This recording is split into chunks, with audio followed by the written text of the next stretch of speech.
Good evening. I'll call this meeting to order. If we will kindly stand for the Pledge of Allegiance. I pledge allegiance to the flag of the United States of America and to the republic for which it stands, one nation, under God, indivisible, with liberty and justice for all. Thank you. Madam Clerk, will you kindly call the roll? Allenson. Here. Carmody. Here. Fishbein. Here. Laffin. Here. Regan. Here. Reynolds. Here. Tata. Here. Testa. Marone. Here. So 9 members present and accounted for. All right, now we'll move on to a brief presentation regarding Red Ribbon Week from the Coalition for a Better Wallingford.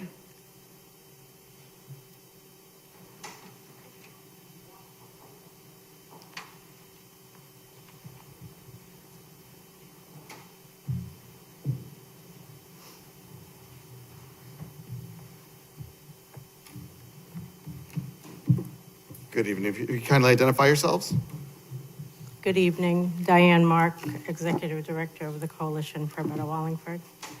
Liz Davis, President of the Coalition for Wallingford. All right. And what do you have for us? Just coming to remind you guys that it's Red Ribbon Week starting tomorrow from the 23rd to the 31st. And just going to give you a brief rundown of what Red Ribbon Week is. It is the largest drug prevention campaign in the United States, observed from October 23rd to the 31st. Red Ribbon Week aims to promote a drug-free society and show intolerance for drugs in communities, schools, and workplaces worldwide. Schools and communities celebrate Red Ribbon Week with various activities, including wearing red ribbons, red clothes. They do pledges. We do DEA take back. Those are all things that we do during Red Ribbon Week. The coalition is heading up Red Ribbon Week this year. We are collaborating with a bunch of town agencies and community partners with various planned activities to celebrate the event. I gave you guys the calendars of everything that's going on during Red Ribbon Week, as well as everything else that's going on at the coalition. 2 events that I would like to bring to everyone's attention. YSS and the coalition is spending at least one lunch wave in each school, high schools and middle schools. And we are interacting with the kids and bringing awareness and giving information, as well as fun things like games and prizes and cookies and candy. And then our final event, the community event, is on Wednesday, October 30th from 6 to 8 p.m. at the Wallingford Senior Center. We have guest speakers. The mayor will be there as well to speak. We have student speakers. Wallingford Health Department has a video presentation, and the Wallingford Police Department will be there with Officer Brangie and Kip. We have refreshments. It's going to be a lot of fun and a lot of information given out. Thank you. Good evening. If you give me a couple minutes to indulge me, I wanted to just update you. I feel like this is very loud. I wanted to just provide you some information with the pamphlet that's in your bag. So we have a couple of events that are coming up that we want to make you aware of. October 24th is our Pumpkin Palooza, which is an event strictly done during Red Ribbon Week. It's a tongue twister. And we do this because we're saying, okay, you can have fun with events without having alcohol or drugs or anything like that. And we're going to be at at the coalition, and love to have you join us there. The other thing is our Festival of Trees is going to be done at the Holiday Stroll. So there's pre-sale tickets going on for that, and that's December 6th. And the last event I want you to be aware of, which is more information will be coming up, is Thursday, January 30th at Club Lucent. We've got that donated. We're going to have a mocktail event to celebrate dry January. So you'll be getting some information and updated information on that, and we hope you can partake. We appreciate it very much for your time. Thank you very Thank much. you. Appreciate everything you do for our town. Thanks. All right, moving on to item 3. Mr. Chairman, I move that we approve or accept consent agenda items 3A through 3F, with 3G being removed. Motion's made and seconded. Any discussion on the motion? All those in favor signify by saying aye. Aye. Opposed? Abstention? Motion's carried. No items removed from the consent agenda that we'll take up today. Moving on to public question and answer period. Any questions for the council from the public? Sir? Good evening. My name is John Beecher. I live at 65 Cider Hill Road. I am an unaffiliated voter. I wanted to come here tonight first to thank you all for your service to our community. I appreciate it deeply. My wife served a while back, so I have some idea of what you're going through or go through. This year, as I have at the past couple of elections, I will be volunteering or working on absentee ballot counting. And for the first time in my lifetime, I'm very concerned about the contentious environment that we have in our town, our state, and our nation, especially given that the leader of one of our major parties has made it clear that his position is the only elections he thinks are valid are the ones he wins. I am going to count votes, but I am concerned about the safety of myself and everyone else that is now participating in our election. And I'd like to know, I don't know, from the mayor or from the council, what's being done to assure that there is no problem or to mitigate any problem that should occur. Mayor? So my office and the town's public safety agencies have all participated in response training in connection with this election. There were several scenarios presented, anything from contaminated ballots to a poll location being compromised. This was an exercise that was required by the Secretary of the State's office. So we have certainly actively participated in that preparation, and while nothing's perfect, we're certainly mindful of the possibilities, and will be as prepared as possible to deal with what may ever occur. Have there been provisions for additional officers or law enforcement officers to be available on election day and beyond? There are follow-up conversations that we'll be having with the public safety agencies, and we'll be taking into consideration concerns like that. So we'll look at what's appropriate in terms of patrolling polling locations and the like. Okay. I wanted to make sure that I expressed that because I've never seen anything like this before, and I want to make sure that we protect our democracy in the same serious way we protect our court system. This is counting ballots, which I think I did once with Autumn. Taught me a lot about our democratic process, and I revere it. So thank you very much, and again, I appreciate all that you do for our community. Thank you, sir. Anyone else with a question for the council? Miss?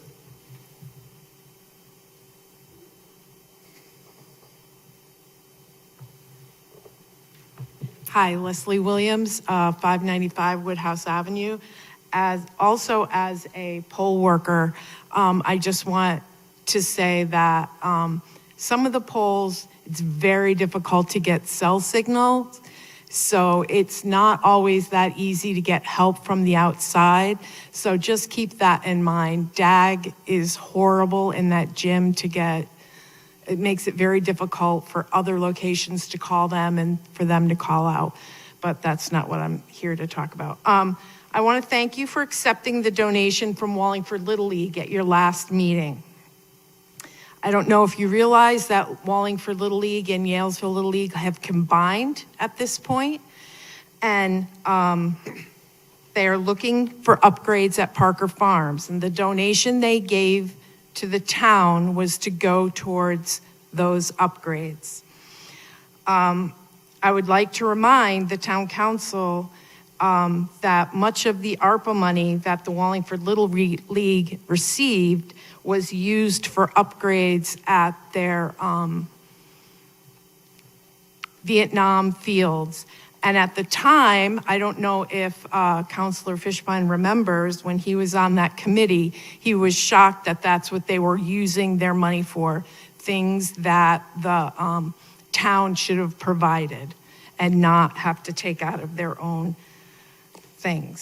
So I would just like to remind that you guys of that.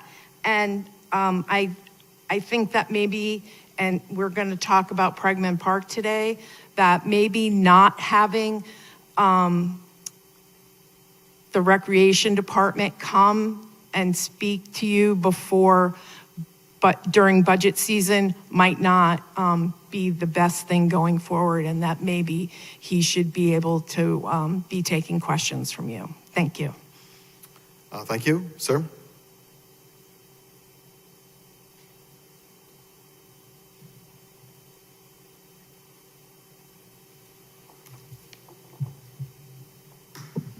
Bill Comerford, Broadview Drive.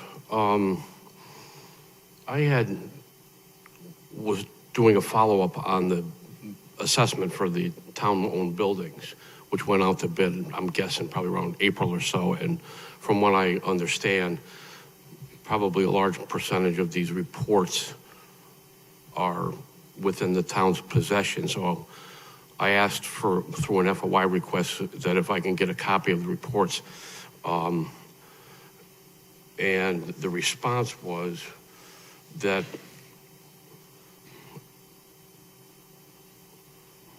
the reports we have received are marked, quote, draft for discussion purposes only. So I thought that it piqued my interest, because I don't know if it's trying to be circumvented by saying it's a draft so we don't get to see it. Because if you guys remember, well, let me finish with this. Well, let me add on to that. So I thought that a draft report would also fall under FOI. And in my opinion, it still does. Under FOI, it says, nothing in the Freedom of Information Act shall be construed to require disclosure of preliminary drafts or notes provided the public agency has determined that the public interest in withholding such documents clearly outweighs the public interest in disclosure, which I'm not an attorney. I don't know if this gentleman here is our attorney, but whether it would have to be determined by somebody, because this was given to me by the Director of Public Works, and he said that the mayor's office and the law department will not be allowing these documents to be released because they're a draft. I really don't want to waste the town's time, money by going through FOI, and I would think that the town council should get a copy of the draft report, because in the bid document it says a draft, and it's all capitalized, which kind of concerned me too. Then it goes back down to regular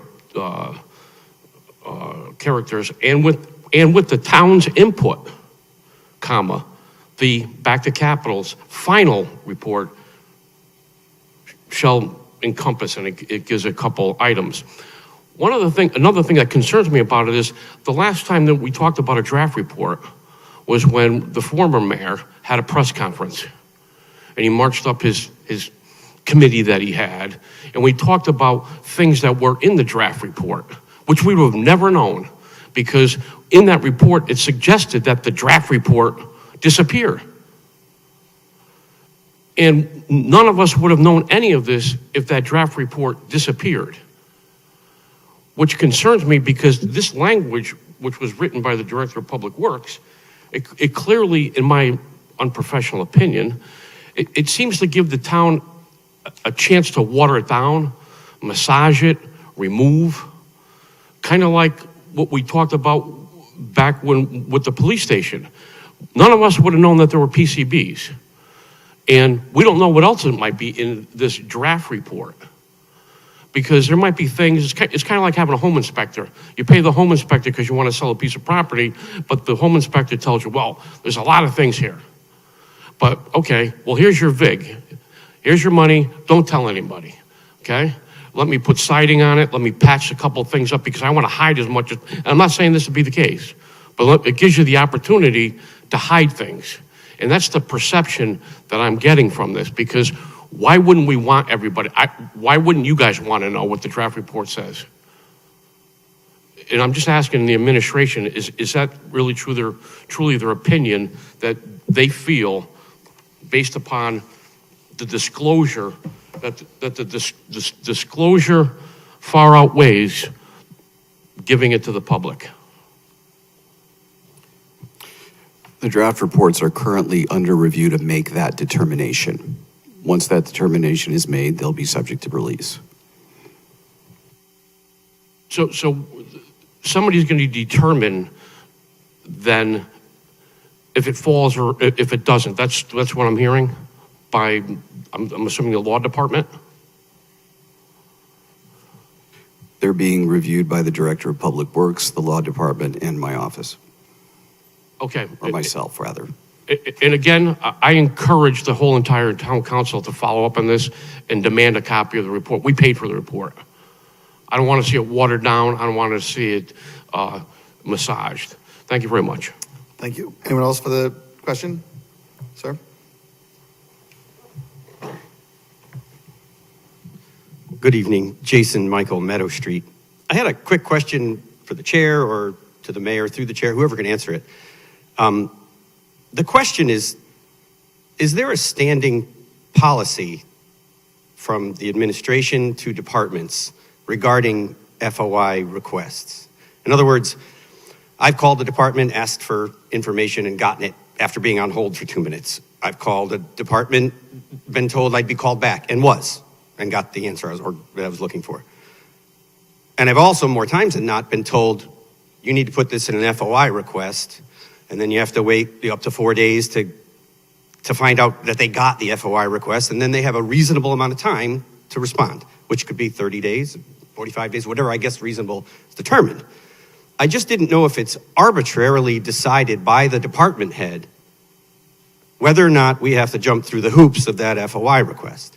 Is it up to them? Is there a policy we have? Does the law or statute state it? Because right now I'm in the middle of one. 3 weeks ago, I asked the comptroller's office how much was in the Pregman endowment, because I knew about it because we handled it Park and Rec way back. Literally 2.5 hours later, I got a phone call, I got the balance, great. So last week, I kind of wanted to know what its performance has been, because the thing grows really fast. So I was like, wow, I'd like to know how this thing is done over the years, when it's gotten money, when it's expended money. So I called the comptroller's office again and said, hey, I'd like the last 10 or 15 years of this fund and what it's done, how we've used it, how it's grown again, how fast. And I got a call back and said, you're gonna have to, push on an FOI request and we'll get back to you as soon as we can. So which is it? I mean, obviously, the endowment fund is there. They knew the balance. So I'd imagine the history was there. So why the hoop jumping? I just didn't know if it was a policy or is it just arbitrarily decided by the person you're talking to on the phone? Because I think by FOI rules, public documents are supposed to be reasonably accessible. And I'd imagine this isn't, I'm not asking for, the tax roll from 1964. So I don't know if you can answer that. Well, I think I'll let you answer, Mayor, but I think I'll go first. So the situation that you delineated, the first one is sort of you're looking for a number, right? What's the number? Sure. The second one, you're looking for history. So now there's research and backup involved, right? So if I ask as a member of the council, it's sort of a government to government, but as a member of the public, there's a cost and expense and so on. So I don't think it's unreasonable, depending on the amount of research or paper that you're requesting, for them to, there's fees associated with FOI, right? Depending on the number of pages. Well, you could review this stuff for free. If I come into the comptroller's office, I can just review it for nothing. Right, so, but I think the answer, and I'll let the mayor address it, but I think the answer is based on the depth of the research required to produce your request. Mayor? Thank you. So the Freedom of Information Act pertains to documents. If you call up and there's a brief answer to a question, that's something different than the production of documents. The production of documents does require time because they have to be, accumulated and assembled. So that's what the difference is. All department heads are given the opportunity and should periodically receive FOI training. And every effort is to comply with the act. Right, but my point is, I don't disagree with any of that. But why do I have to send an email with an official FOI request? I requested it on the phone. It's still going to take the same amount of time. It's still going to take the same amount of money. But we have to go through the hoops and then check back 15, 20. I have FOI requests from last year that into the ether because I didn't keep doubling back. I guess that's my final point. I have to keep doubling back, and the onus shouldn't be on me. As the public, I've asked a department for documents that they should have available eventually. So the FOI request, does that speed up the process? The initiation of the request by document is what triggers the process. So But I've gotten answers without that. That's my point. So I don't know if it's arbitrary. it's not just under the examples you've given. If you're just looking for an answer to a question that's a brief answer, that's a number, that's different than requesting a history of documents. So, and the act is specific to documents. Right, so I can expect to have an FOI request demanded of me whenever I'm looking for a document that's not right in their desk. I just don't understand. I don't understand why I asked, I gave my inquiry, but now I have to double back, go back to my office, write an email, send it out, check back in 4 days, make sure the email got received, and then watch the clock when the question was answered. The question was given over the phone. I think the mayor's same way. So, and my interpretation of the mayor's representation is that one is a request for documents, one is a request for a simple answer. So the production of documents requires time and energy, right? But does it require, and I'm not trying to belabor this, but does it require an FOI request in this town? Like, do I have to do that? I can't just, Mr. Cena knows I want that. I've made the request. So you were asked to make the request in writing so that we know exactly what you want, we can respond properly, so that we can prove that we were in compliance. Okay, then that's the answer I'm looking for. That is why, the first one you asked for a balance. She had to go look up it took her, she came to ask me, can she give you the answer? It was go find the bank statement, she called you back, she gave you the answer. Then she came in, you want 30 years, blah, blah, blah. That's not what I asked for, but go ahead. That's what she came to me, is you want all these years, and I said, well, ask him to put it in writing so that he can start the process. Okay, so that, I guess I won't get my answer. I'm just asking you if it's... Until you send me something in writing, I'm not assigning anyone to get you what you want, because I don't really know what you want. Okay, thank you. Thank you. Anyone else for the council? All right, moving on to item 6, discussion of old business. Mr. Einhorn, do you have an update on the Hidden Brook Lane situation? Good evening. So I was briefed on this by Attorney Small. Her comment was the developer suggested an alternative solution, which has been rejected by the staff. We're waiting for a call back from their attorney to discuss the matter further. Okay, thank you. Item 7, discussion and possible action regarding the auditor committee selection. Mr. Senna. So believe it or not, here we are from, it seems like just yesterday when we were appointing the auditor for the current year's audit on a one-year basis. So during those discussions, Councilor Fishbein asked if we could do a committee, and that's why we're here. Okay, so do we have counselors that are interested in sitting on a committee for the auditor selection? Counselor Fishbein, anyone else? I'll do it as well. Can we get one more? Mr. Carmody? Excellent. All right, so anyone else? Please. I'm just, I've been through this before, and I'm okay with this team. And essentially, the way it's happened before is, I'm okay with anybody up here. That the bids are put in, that the committee members review the bids, that they then score the bids based upon a certain criteria. That is, the criteria is created by Mr. Senna, or I think Mr. Bose was there at that time. Assuming that that is the process that we follow, then I am acceptable of that process. Okay. I just, the last time we went through this, there was other individuals that were permitted to score, and I think that's outside of the bounds of the charter. So, I'm okay with anybody up here making that decision. So, thank you, Mr. Chairman. Thank you. I have not been through this process before, so I presume Mr. Senna will have some sort of a foundational meeting to sort of explain what the committee's going to do, and then we'll work from there. Yes. Okay, perfect. All right, so then I'll hereby appoint myself, Councilor Fishbein, and Councilor Carmody to the Auditor Selection Committee. Moving on to number 8. Mr. Chairman, I move that we approve an appropriation of funds in the amount of $61,000 from Revenue Federal Grant to ARPA Municipal Pregaman Park. Second. All right, motion's made and seconded. Mr. Michael, would you care to approach?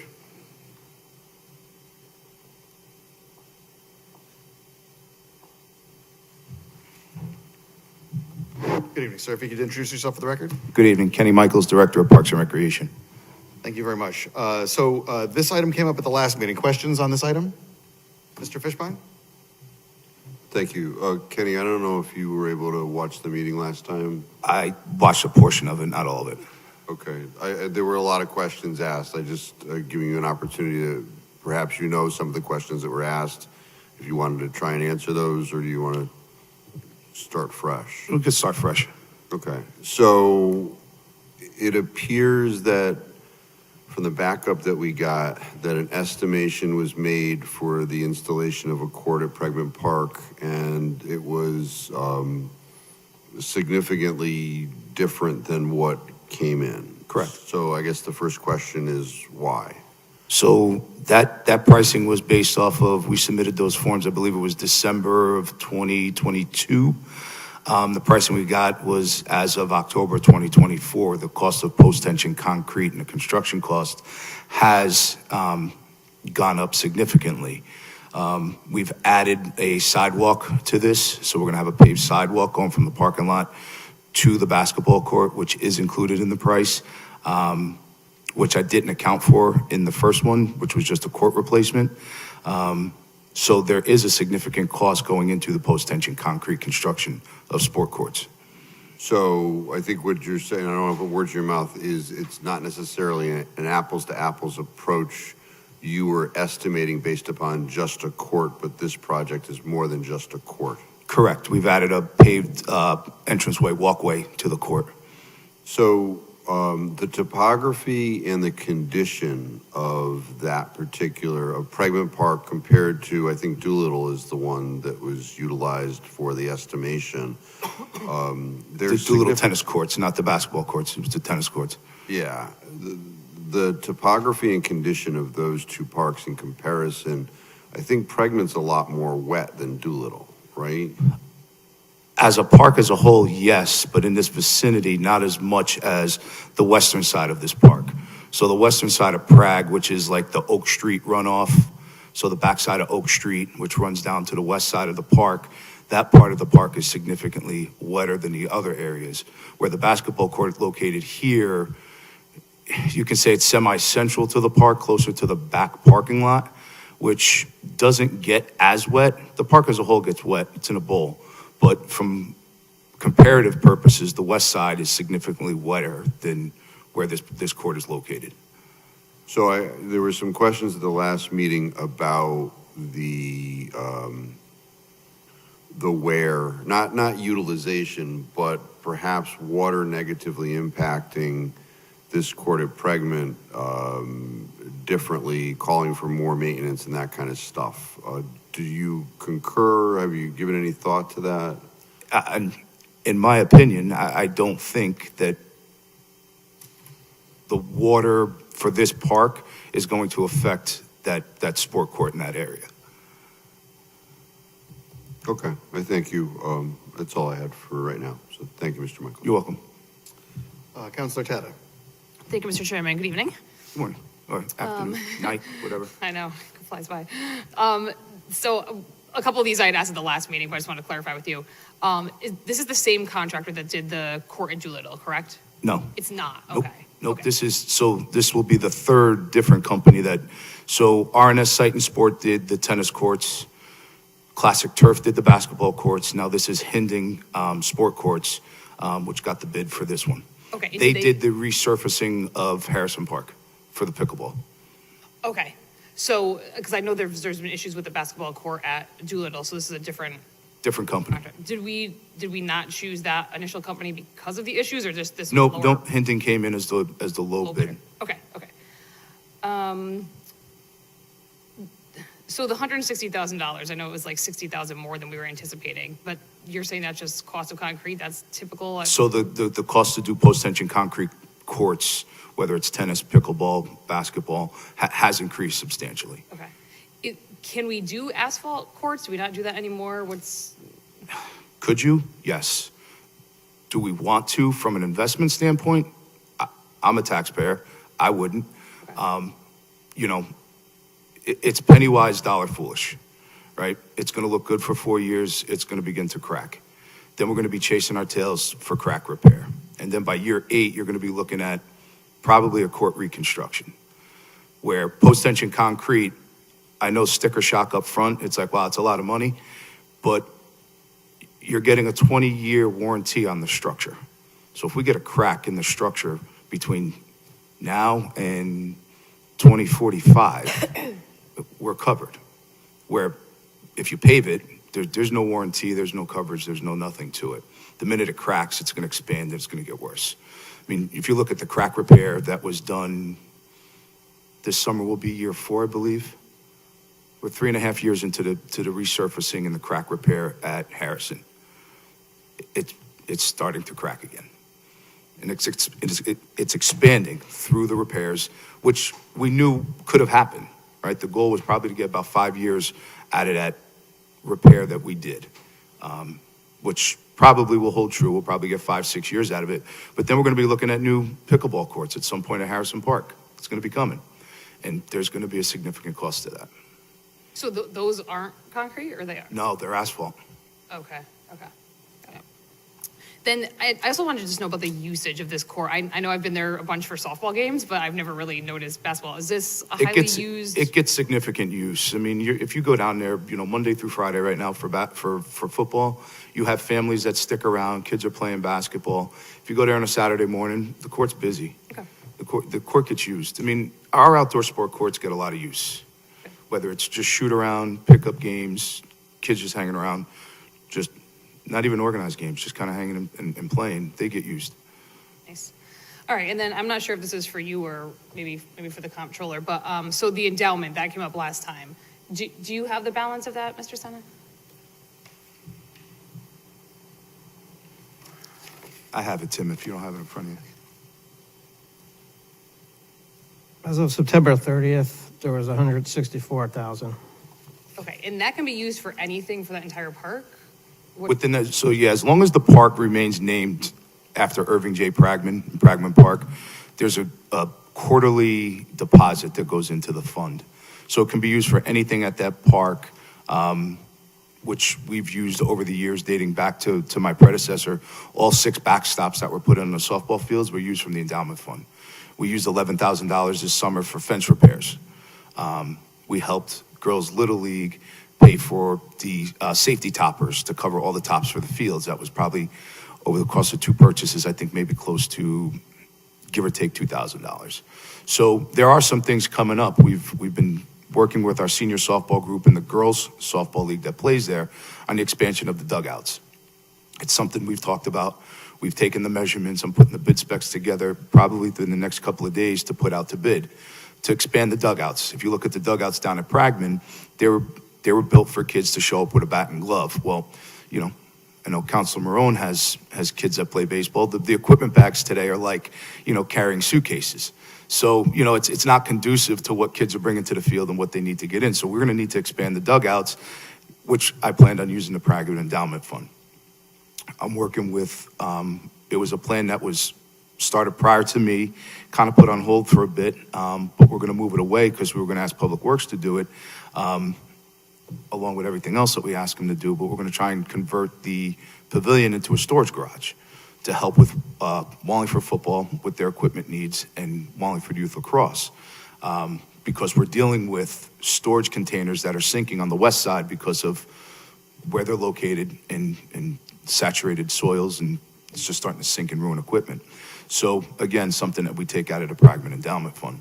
At some point, we're going to have to redo the turf or the grass inside the quad, fields 1, 2, 3, and 4.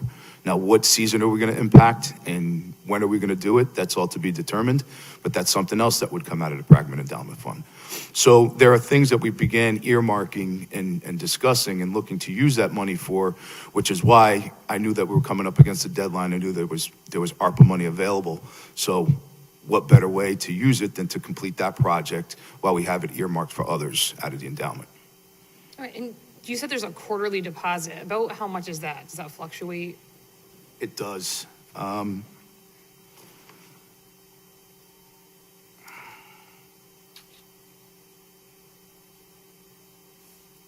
It looks here like it's roughly between,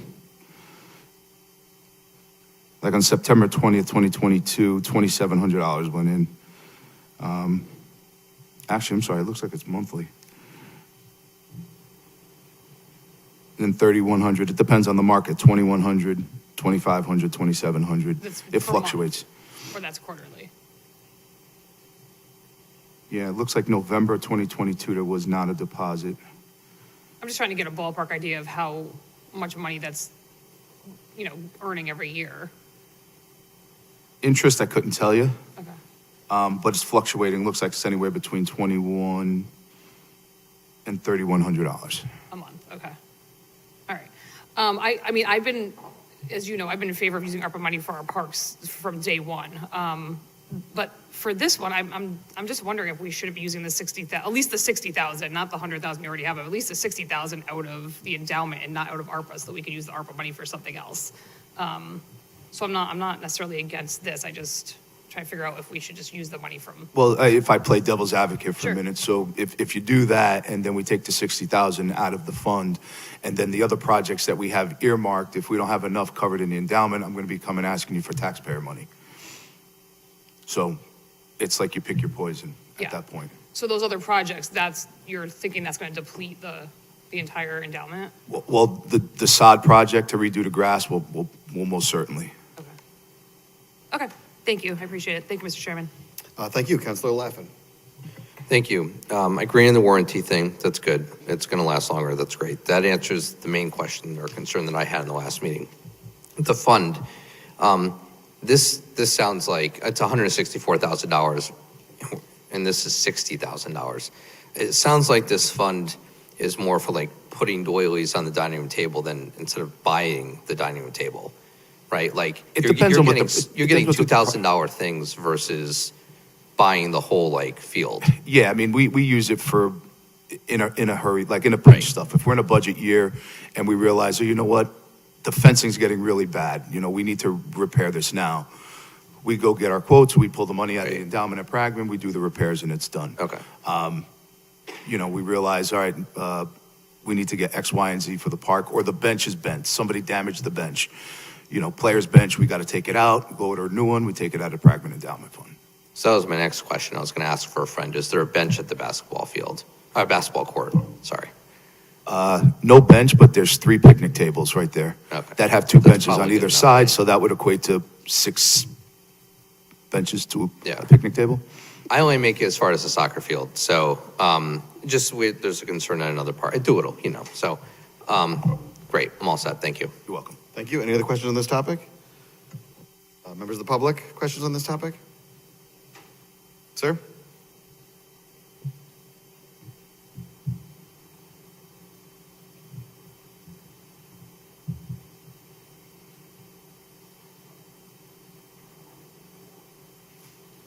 Bill Comerford, Broadview Drive. Let's start back at Doolittle Park. Do we know what the root cause of the failure for the coating was? Seeing that was post-tension concrete. So, and just to be clear though, so this is a different vendor that's going to install this court. So, Go ahead. I'm just trying to understand where your question is coming from, because this really isn't about this item, right? So your question is, the direction of your question is going to be that the post-tension concrete is not appropriate for this surface because, I'm just trying to understand where you're going with it. Yeah, I need some answers before I decide which direction I'm going to go, right? So we already had 2 of them that failed, right? Post-tension concrete, they both failed. We agree with that? No. Why? One failed and was scraped and repainted. I think it's okay now. If I can interject, I wouldn't say it failed, right? There was, the structure itself did not fail, right? The contractor did not or could not put his finger on what exactly was the root of the issue. What he called it was an anomaly, right? Does it happen? He says it does, but it's very far and few in between. He did some testing areas to see what he thought maybe would be the cause, scraped certain areas, repainted them, realized that it bubbled again, and then did right and scraped it down bare, let it sit, redid it, and they've been fantastic. No bubbles or issues to it. So to say that it failed, I wouldn't say it failed. There was a bump in the road in the painting process, but the structure itself is fine. Okay, thank you. Okay, so there's where lies the concern. I actually talked to the company, and what was told to me from them was that they used a different material down at the lower court. I think is that Wall Street? We're going to call it the Wall Street court. They used a different material, so the town was a guinea pig. So I'm like thinking to myself, how is that possible? Because the bid specs are the bid specs.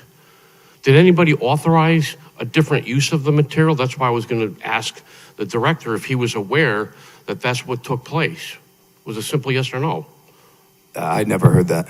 Okay, so the material that was used didn't adhere properly.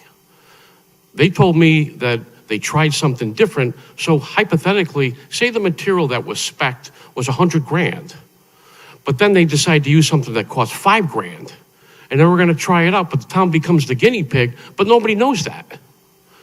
So then the question is they have to supply MSD sheets for all the material that's used, and if in fact they did use a different material at the bottom one, as they claim, they would have to supply different material safety data sheets for that, which I didn't see, okay? So we have one that failed. We agree that it didn't adhere what the root cause was, because I still, to this day, don't have the answer other than they came back and, yeah, they scraped it down, which I'm not denying. But this lingered on for 6 months. The concerned taxpayers are the one that brought it up. And now we go up to the top court. Mayor, have you seen the top court lately? I think it's been maybe 2 months since I've seen it. And you're happy with the way everything looked? My happiness is irrelevant. I mean, I think they completed the job. Okay, so I just went down there 2 days ago. The top surface is failing also. Matter of fact, after I leave here today, I'll forward you a copy of all the pictures. They're date stamped, and that material isn't adhering also. There's bubbles on the top one. That's why it didn't make sense to me, and it didn't gel. They used 2 different materials, so the bottom one failed because there's a different material. So that's what piques the questions, because if it failed on one, but the top one's holding up, but the top one is not holding up. So we're chasing a tail. Okay, wait, so Mr. Comer, tie that into the item on the agenda then. So how does that relate to the court that you were replacing at Bregman? So I did my own little research, which I'll share with you guys, because I'll email it to you. And the most of the problems that are caused is water and the bubbles. And I said this to you guys before. I said it's in my opinion that it's a damp area, it's wet. The concrete, anybody that deals with concrete knows a concrete wick. It absorbs the moisture, it's got nowhere to go, the concrete heats up, and then it bubbles because it's trying to escape. That's, in my opinion, is the cause, and it still is the cause of what your problem's gonna be, okay? Now if you go to the other court, which is the tennis court, there's cracks that are probably 10 feet long. And there's not one, there's several cracks on that. So that's 3 out of 3 that failed. I don't know, how many of these do we have? Well, if there's cracks, that's news to me, because if there's structural cracks, we should know so we can, go in on the warranty. But how many of these post-tension concrete courts do we have, regardless, pickleball, whatever they are? How many? What's the number? 3. So all you got 3 4 failed. tennis courts, so if you count one structure, it's one structure, 4 courts. So we've got the 2 basketball courts on the Doolittle, plus the tennis courts that we already have problems. Matter of fact, I think Councilor Tata had a concern about the tennis courts. Well, the same problem still exists. And that same problem that you brought up, there's the crack, which I'll send you pictures of. So my concern is, if you've been to Pregnant Park, I'm pretty embarrassed to say that it's our premier park because it's embarrassing to see what's out there. I've spent the past month and looked at it. I visited it. I took pictures of it. It's embarrassing to know that this is where our elite teams play, because they should be proud that they're winning these awards for the conditions of the field. So I'll send you the pictures of it. That basketball court area is flooded. Matter of fact, in their own minutes, I think it's theirs, it says that they've got lawnmowers stuck there, they got this stuck there. There's all different issues, because I think that whole park needs a total revamp. It needs to be addressed. It needs seating. I had called up the Director of Public Works, who's here, because I was asking about the sprinkler system, because I don't think anybody knows about the sprinkler system as far as how many heads, how many gallons per hour, where their locations are, all different things that I would ask. But nobody knows. So now, going back, my suggestion is I would pump the brakes on this thing, take a look at it. I would even, if it was, and I'm a taxpayer like the director said, I would encourage the town engineering department to go out there and find out what the elevations are as we sit here today. Because then you'll give you an idea, if it's in a bowl, then we know. Then instead of just squandering money for $161,000, maybe we can have a plan. My first meeting at the town council was in 1998. It was the day after my daughter was born. And I asked the former mayor what the plan is for the town. His answer was, it's hard enough to plan out a year. And you know what? Fast forward to today, we don't have a plan anywhere. And all I'm saying is now, so we have a new administration, maybe we can finally get a plan, and this makes sense to me at least, because you have all different field requirements, requests, and so forth, to finally have a plan moving forward. That basketball court, we already have 3 that failed. Every one of those failed. If it was one of mine, I would have called the contractor up and I'd have had it jackhammered, because this is the other thing I don't understand. I asked for copies of the schematics for Doolittle Park on Wall Street. So they had the ability, because they knew it was wet, to elevate it up, and they could have shifted the whole thing wherever they wanted to, and they would have never had to put a $50,000 fence in, which didn't make any sense to me. So now we have a fence that really is virtually on the edge of the out of bounds line, 4 inches. And I asked for a copy of the schematics. No one has them. So I'm assuming that it was an as-built by the contractor, because I took pictures of it in 2022, and that fence was 3 feet off the out-of-bounds line. So they created more of a hazard, which makes no sense. That's Going back to Pregnant Park. Wait, Mr. Comerford, could you let Mr. Michaels respond to that comment? That's incorrect. So it was built to the same schematic, to the same site, to the same size, with the fence in the same location as it was previous. Okay, so you heard that. So my lying eyes, I'll send you the pictures. In 22, that fence is 3 feet off the out of bounds line. Right now, it's 4 inches. So that's why I reached out to the engineering, because they're the ones that I thought engineered the plans, and it wasn't. Because I thought, if the fence is gonna be there, why not put it back the same way? I'll forward you the pictures of that. I have to wonder, why are we in such a hot rush to fix this thing when there's so many underlying issues with the park itself? Matter of fact, did anybody else reach out to you, Mayor, about possibly other options or anything in the, I don't know, say in the past month about this thing? Mr. Gawlak did. And what did he happen to suggest, if anything? He brought up ideas that he had had for changing things in the park. And what was, did he give you a suggestion as far as this court goes? I don't remember specifically. It's been a few weeks. So it's plausible that he may have suggested the same things that some of us are saying and saying, hey, let's pump the brakes and possibly do asphalt. Is that possible? Possibly. Okay. I don't want to belabor this more than it is. The fact of the matter is, we still don't know what the root cause of the failure is. Now you're putting the exact same thing in a tub, which makes no sense to me. If you go down to your court that's up on the top part at Doolittle, yeah, it's got cracks. It's got cracks all the way around the apron. They tried to patch it. Again, I think, seeing we have a town engineering department, that I would suggest that that the town goes out there, does an assessment as far as your elevations, soil type, so forth, so that you guys can have a big picture, because it's just like the schools. The schools need all kind of boilers, and we don't do anything until we have to rent them.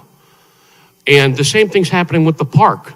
And I'm not faulting Mr. Michaels. He only has the ability to make suggestions. But if these things are that bad, now's the time to address them as opposed to putting a Band-Aid on it. This is a Band-Aid. Thank you. Thank you. Anyone else from the public? Mr. Michael?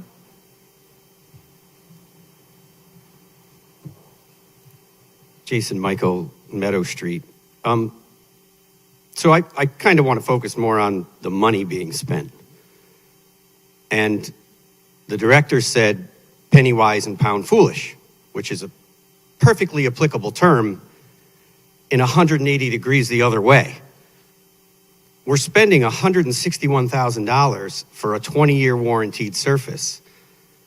An asphalt surface, while a shorter lifespan, is about $45,000.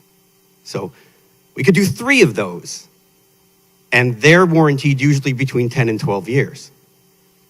You do the quick math, where's the wise part of the penny wise, pound foolish? It's a lot of money for and so am I correct, if my memory serves, the courts at Doolittle were $160,000 a piece, right? That's what the ARPA money was originally, $320,000 for 2 courts at Doolittle. I mean, I could be wrong, but I'm pretty sure. The total cost came to $327, I think it was. So it hasn't gone up. In fact, if he's getting a sidewalk with the court, it's gone down. But we priced that off of 2022. It wasn't off Okay. of the Doolittle. It wasn't off of the Doolittle basketball. It was off of the Doolittle tennis. Okay, so the Doolittle tennis court was was over 300,000, if I'm not mistaken. Incorrect. 267. Okay, so near 300,000. I have witnessed, to dovetail on the last guy speaking, I have witnessed the cracks there. They're in the court furthest from South Elm. There's 50 feet of them, up and down. And they were fixed once, or painted, because it's a different color paint, but it is failing. So I don't know where we sit in our warranty with that. That one's already failed on its surface, because we had to have it scraped and touched up and painted. Now this one's gonna fail. The one at Upper Doolittle's failing. It's gonna have to be addressed. And the lower one failed miserably. I disagree with the director. There were thousands of blisters on that court, not a couple. The company came in and poked holes in them and pushed them down with their fingers. And they popped right back up again. And then they came and finally had to scrape the court down, which they did. And I haven't seen any since. But it's not going away. The upper court's missing pieces of the surface showing concrete, right down to bare concrete. And to the final thumb in the eye up there, there's 30 feet of bird bathing on that court, which is water being held. You can go there 2 days after it rained, and you can see the dried up silt. So it's holding water like the tennis court did, which is why the surface failed. So that court does need attention. That's just to clear that up. But so we're going to spend $540,000 on three identical amenities. We're not spreading this out. There's nothing to do at Pregman Park. If your older brother or older sister is playing in a game, nothing. There's not a jungle gym. There's not a swing. There's nothing to do there for family members. Now, if we put in an asphalt court there, maybe not in the same place. Maybe if we do post-tension, how about we look for a better place in the same place? I don't know how much, if the cost would go up or down, but I reckon back to, there should be a plan. We're just replacing an amenity with $161,000 because it's ARPA money and hey, it's just about free. But it's still wasteful. I'm not sold these courts are worth it. Because you could pay for 3, well, maybe not quite 3, after they'll go up every year, whichever, but, and it doesn't have to be where it is. And don't think that place doesn't flood on a regular basis. It absolutely does. We were considering making the pavilion a storage, and the brakes got pumped because it was under 6 inches of water. Because it comes off that new field that got put in the back, and it sheds water the wrong way. I don't know. I'm not an engineer, but it just seems like we are rushing into dropping $161,000 on a court that doesn't necessarily fit where it is, or is it a moist area? Because let me tell you, Lower Doolittle is a swamp. It has been since I was a kid. You can't walk to the footbridge when it's rained. It's 6 inches of water. And it goes on to that court. And is that the case? Is it the cause? I don't know. But it just seems like we're shooting from the hip and rushing on this. We just don't have to. There's no reason to. We can. Is there a 5-year plan for this park? Is there a documented 10-year plan for this park? We don't have one. So maybe we should take Mr. Comerford's advice and look at the whole place. We have $164,000 in an endowment. We have $161,000 in ARPA money. That's a sizable amount of money to do something there, but with a vision to continue doing good things there. Thank you. Thank you. Anyone else from the public? Bring it back to the council. Any other questions from the council? Councilor Regan? Thank you, Mr. Chairman. Mr. Michaels, thank you for coming this evening. No problem.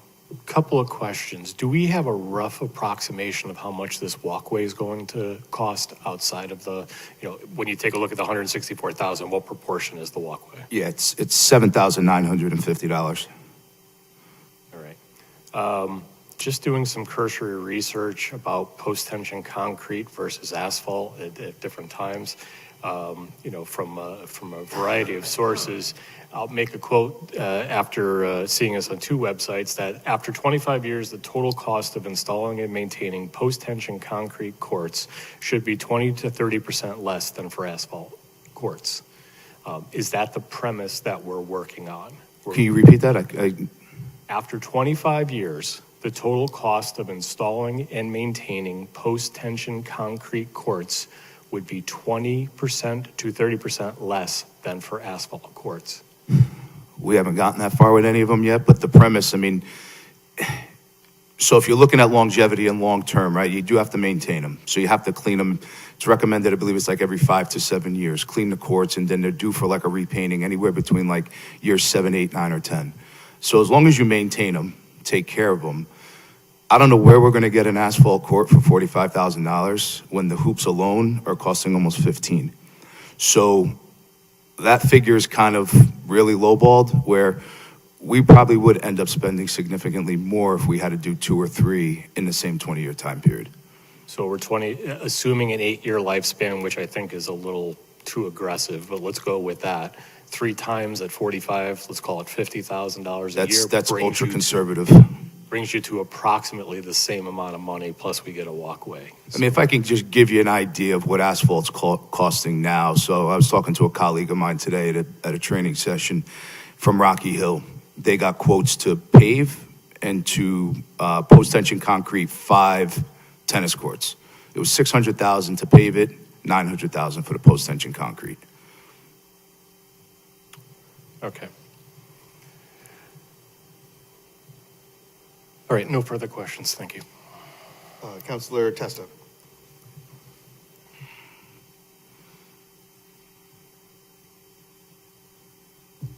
A long time ago, I used to work as an iron worker.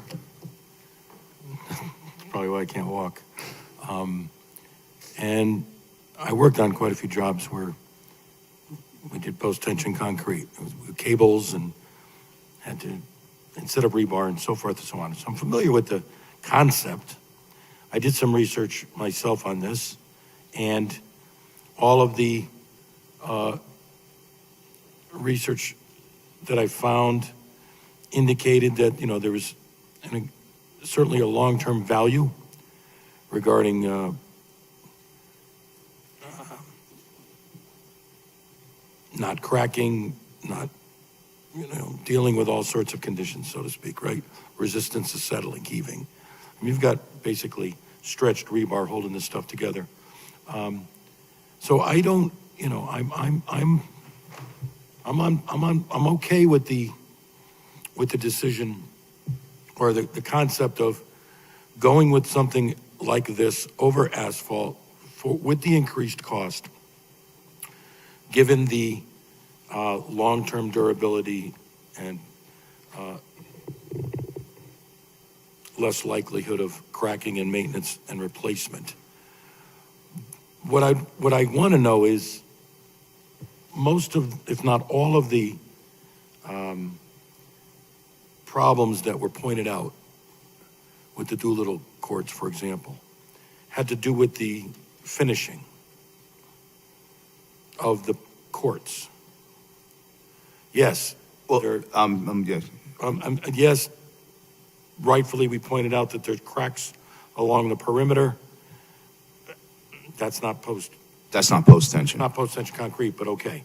Not acceptable, but fix it. But my question is, does the performance of the surface coatings, is that related in any way to the construction material being used for the court?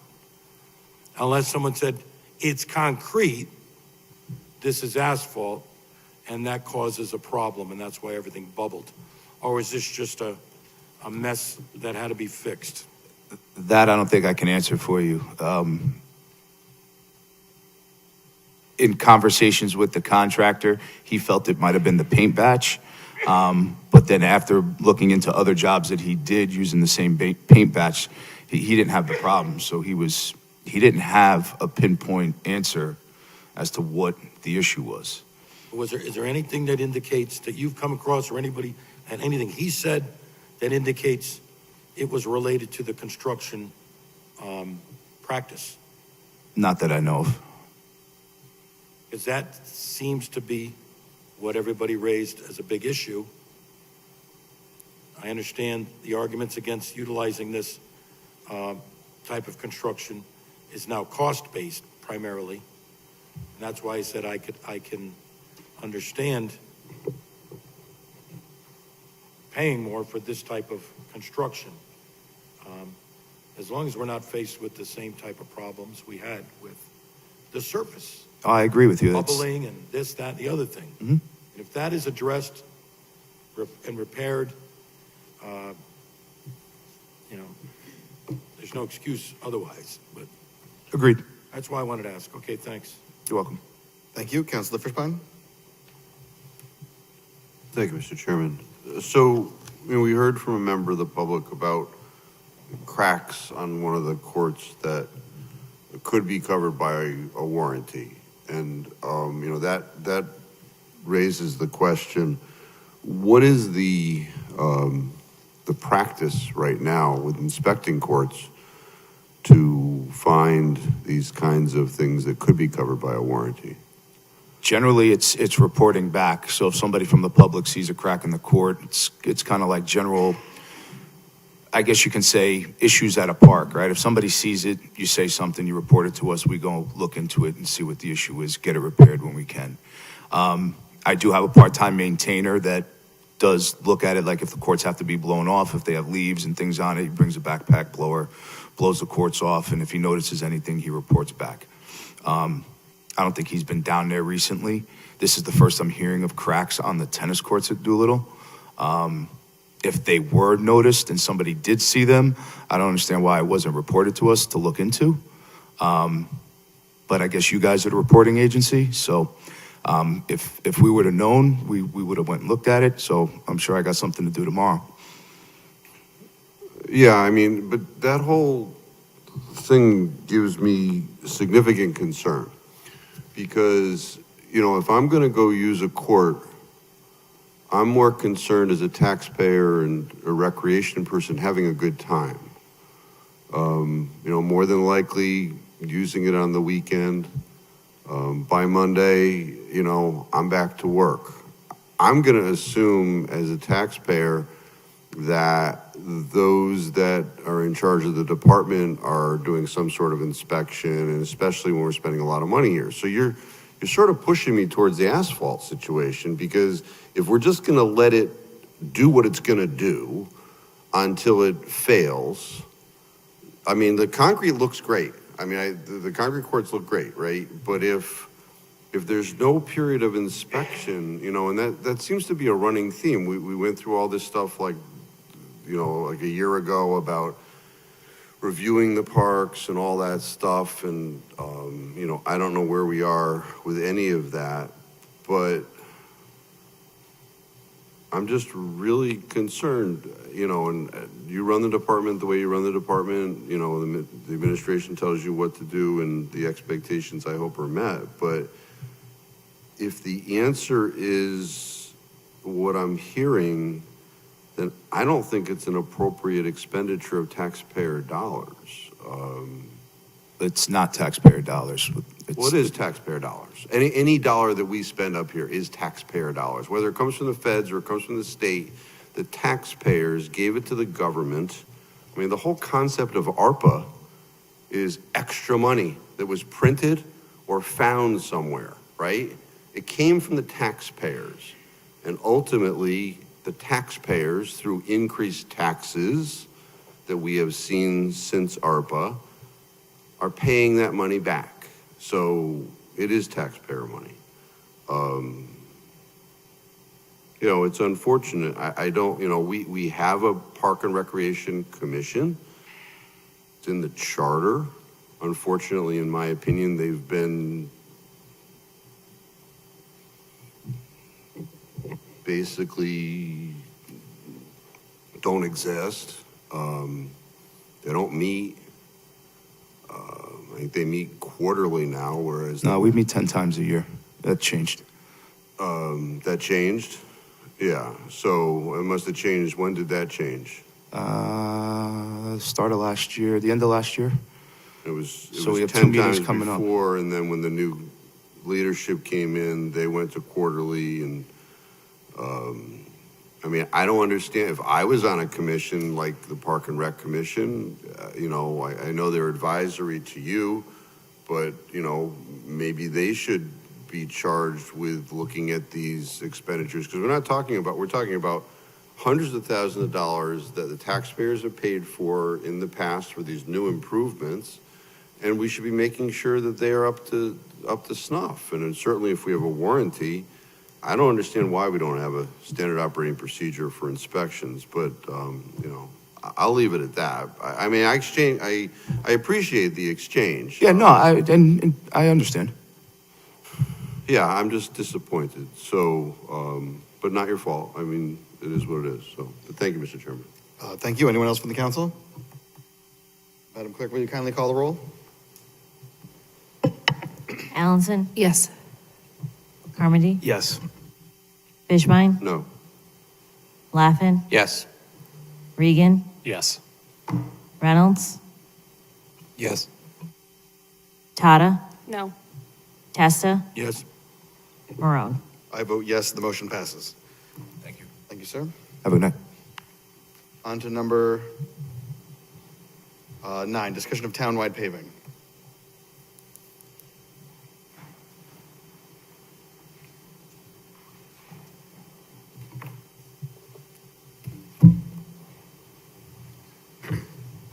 Good evening, sir. Well, good evening, Mr. Chairman.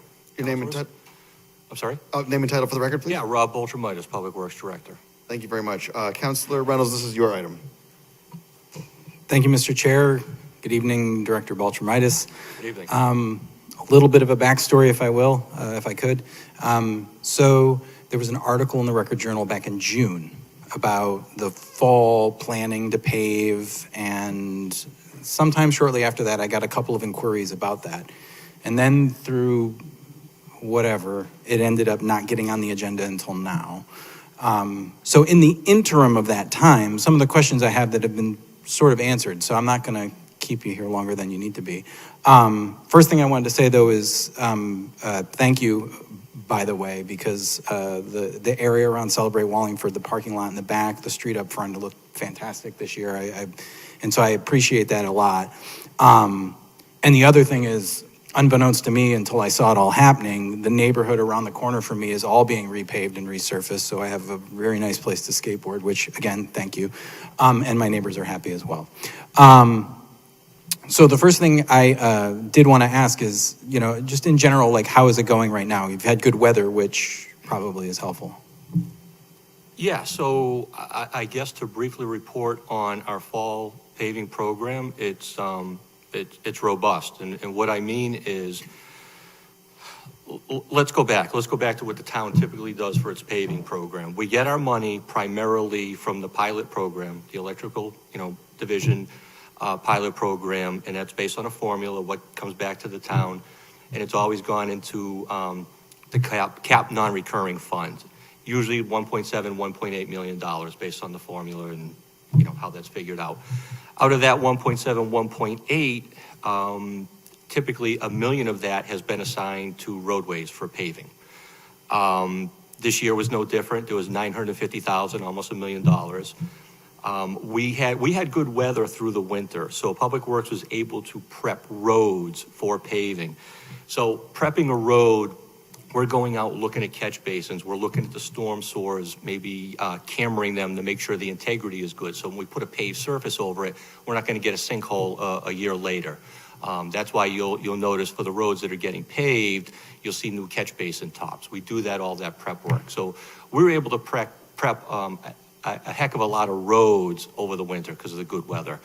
I had gone to the Mayor Savoni, back in the spring, April or May, said, I've got more roads ready than we have money for coming to us.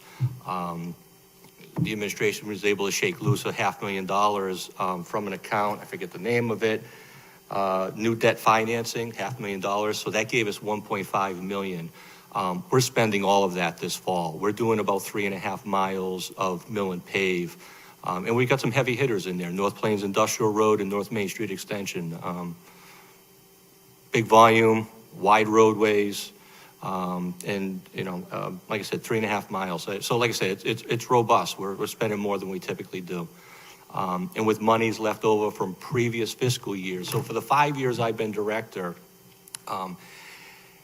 there's always been a little bit left in every year, so we've been spending that down as well. So I still have about another $500,000 that I hope to have a spring round of paving as well. It won't be as much as this, it just can't money-wise. But, hopefully we see another round of paving in the spring. And then, of course, the account will get replenished in the fall after July 1 with the next fiscal year. And yeah, thank you. I mean, I've been around, I've seen it. It's exciting to see certain parts of the town get paved. Again, my neighborhood, which was desperately in need. 3.5 miles, is that normally what you guys, what's about ballpark every year, or is that more, is that less? Because I know costs have gone up, so 3.5 miles is... So the 3.5 miles is more than normal. If you recall, back during my budget presentation for the 24-25 budget, I had additional money in a line item, more so than other years previously, and that was for consulting services. And I was carrying another $50,000 or $60,000 in there for the reason we want to do a pavement study of the 220 miles of town roadway in this town. There was one done through the region, the South Central Connecticut Regional Council of Governments, SCROG, back in 2014. And what they do, consultant comes in, they look at all your roads, they assign it a RSR, a roadway surface rating, and there's basically an algorithm or a formula that gets put together, and based on that condition, but a lot of other factors as well. How much traffic is on a road? Is it an arterial or is it a cul-de-sac? There's a whole bunch of factors that go into helping you prioritize what you're going to choose for roadways to be part of your program. The study's 10 years old. I want to update it. I want to have a plan going forward. One of the things that'll come out of that plan, and I'll just warn you right now, $1 million a year is not going to cut it anymore. We're going to go backwards at $1 million a year. So you're hearing it here first. I'm not trying to drive the results of that study, but that's what we're going to find. And I think we need to be in the $3.5 million a year range. And thank you, I appreciate that, because that was actually, again, that was in the story too. I was going to ask you about what the progress was on the study, so thank you for that. The last question that I had was about the use of chip seal. That was one of the things, the first things that I actually, somebody with chip seal, like exclamation points. And so first, again, my father-in-law works in construction. He also delivers a lot of stuff in trucks. And so I got a real earful over the weekend about the process and how long paving takes. And it's, anyway, so I have a new appreciation for the whole thing. But my question about chip seal is, are you planning to use it, or or like when you use it, what's the process going to be? Because I read about it and like signs, and I'll let you talk about it, sorry. So as part of this study, one of the things we need to look at to extend the life of a roadway surface is the alternative treatments. So this town, we've not used chip sealing in decades. Quite frankly, it was a bad experience. And I remember, I live on the east side of town now, but when I was on the west side, I remember two roads. You couldn't get home without going through a recently chip sealed road, and cars were destroyed. I could tell you in 20 years, the process has gotten a lot cleaner. It's a lot better. But I think as a municipality, we're going to have to look at alternative treatments, including chip seals, and including fog sealing, which is very similar. There's a cape seal, which is similar. They're all alternative treatments. So what you're trying to do, as a road's life expectancy is declining, you're trying to extend that bottom curve and get a couple more years with a relatively inexpensive fix. And that's something I hope comes out of the report as well. Thank you. Thank you, Mr. Chair. Thank you. Councilor Fishbein. This is a weird one. I'm going to use sinkhole, okay? I don't want to create liability for the town, but I have a question. So when I give you a blank, sinkhole is going to fit in there. I know you're doing nutmeg as part of this new plan. And I saw a vehicle over on Legas Road looking at a blank. Is there any plan to fix that blank that's at the beginning of Legas Road?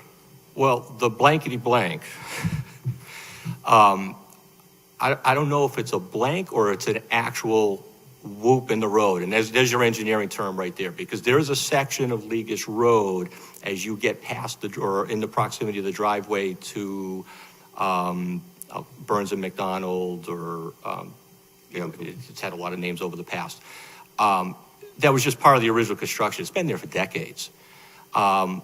I can tell you, and I am very cautious. I get asked all the time, is my road on the list? We don't have a list. We go into a year, there are roads that I know I want to get done in the very near future. Legas Road is one of them, and that's something that would be corrected.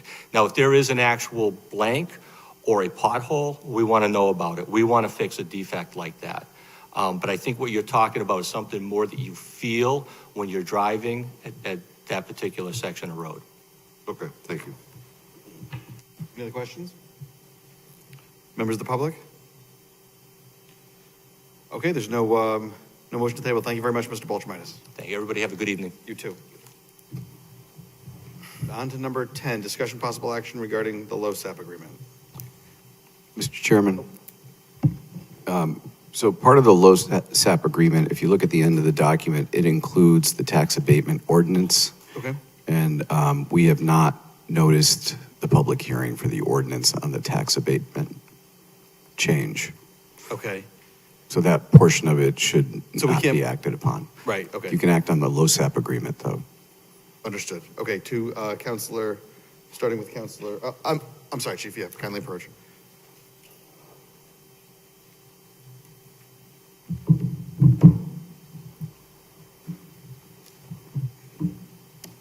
Good evening. Jim Buck, Fire Chief. Good evening, Bill Salata, Chief of Company 8. Good evening, Tim Wall, Chief of North Farms, 864 North Farms Road. Good evening, gentlemen. All right, and we'll start with Counselor Tata. Thank you, Mr. Chairman. I just wanted it noted for the record, I'll be recusing myself from this item. Thank you. Thank you. Okay, Chief, did you want to start with a presentation or did you want to take questions? Well, I'll be happy to take questions. Just a brief overview for all. The LoSAP is the Length of Service Awards program for our volunteer firefighters. As every one of you is aware, the volunteer firefighters provide a tremendous value to the town. And this is a way through, it's compliant with both federal and state regulations regarding both the pension side and the compensation side. It's a very small way we can ensure our volunteers are being properly reviewed and appreciated for the service that they provide. I gave each one of you an overview of costs associated with the proposal in its current draft, and would certainly be happy to answer any questions you may have. All right, thank you very much. On to Counselor Fishbein. Thank you. Good evening, Chiefs. So, just so that I get it clear, or maybe to the mayor, I'm looking at 3 documents. I have a multi-page document that's titled Town of Wallingford Volunteer Firefighters Length of Service Award Program. I have a document that says implementation costs, and I have a document that says additional volunteer benefit. What am I not dealing with tonight? The tax abatement ordinance. Correct. Okay, so that's not one of those 3 documents. Everything else that I've read is fair game. Okay, thank you. So last time we were here, we talked about when this would go into effect, and I'm the one who suggested that we go back to January of 2020 so that we capture the pandemic, because, you know, firefighters is a very difficult time for all of us, but especially. The document that I'm looking at, though, goes back, it says the 2021 calendar year, which wouldn't that start in July of 2021? No, it would be January 1, 2021. Okay. So is there a reason why I had suggested going back to January of 2020, which would capture the pandemic, but what I'm looking at is a year later? I think there were a lot of suggestions with dates, and both chiefs can certainly give a far better rendition of the history of the proposed changes to this. If you recall, the organization of the LoSAP committee was in late 2020. To your point, it was during COVID and during that time, and I believe the January 1, 2021 date seemed appropriate given that right, but the committee hadn't met until late 2020. So it was, you know, from that point kind of looking forward, looking ahead. Yeah, we had exactly this conversation at the last meeting, and that's exactly the answer that I got. And then we said, and this was at an ordinance committee meeting, and I suggested that we go back further. It didn't appear that there was any adversity to that. So if we motion and approve what's before us here tonight, it's exactly what you came to us with regard to that point last time. So that's my question. Did the chiefs or whomever feel it wasn't appropriate to go back another year? I mean, I'm just trying to figure out, I made a suggestion, it appeared to be okay, but apparently rejected in what I'm looking at. Let me take that question. Yeah, well, I'll just start by saying I don't know if that was captured in the motion for ordinance, and if it was, and I didn't carry it forward, then my apologies for not bringing that language forward. We did look at the cost impact going back to 2020 as well. But yeah, go ahead, Chief. Thank you for that question. We were established in 2020.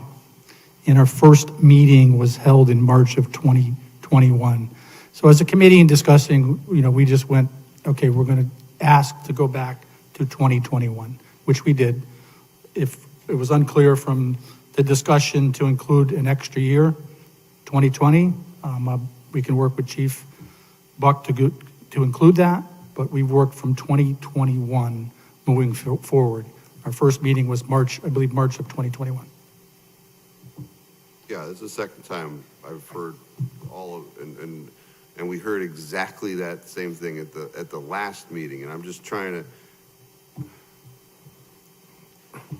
I want to get this right the first time, and it really doesn't matter when it passes because it's retroactive, right? So we set the point, and it's going to go back. One of the things is on exams for officers that switch. Let's say they were a volunteer, they did their time, and now they're going to take an exam to become a career officer, because there are exams to become a career officer, correct? Are these volunteers given any sort of benefit because they've been part of our system with that testing process? Yes, they are. It's not captured in the LoSAP rules, though. Okay, where is it captured then? It's got to be in writing somewhere. Yeah, that would be with HR. So that's already a procedure that we are not fooling with.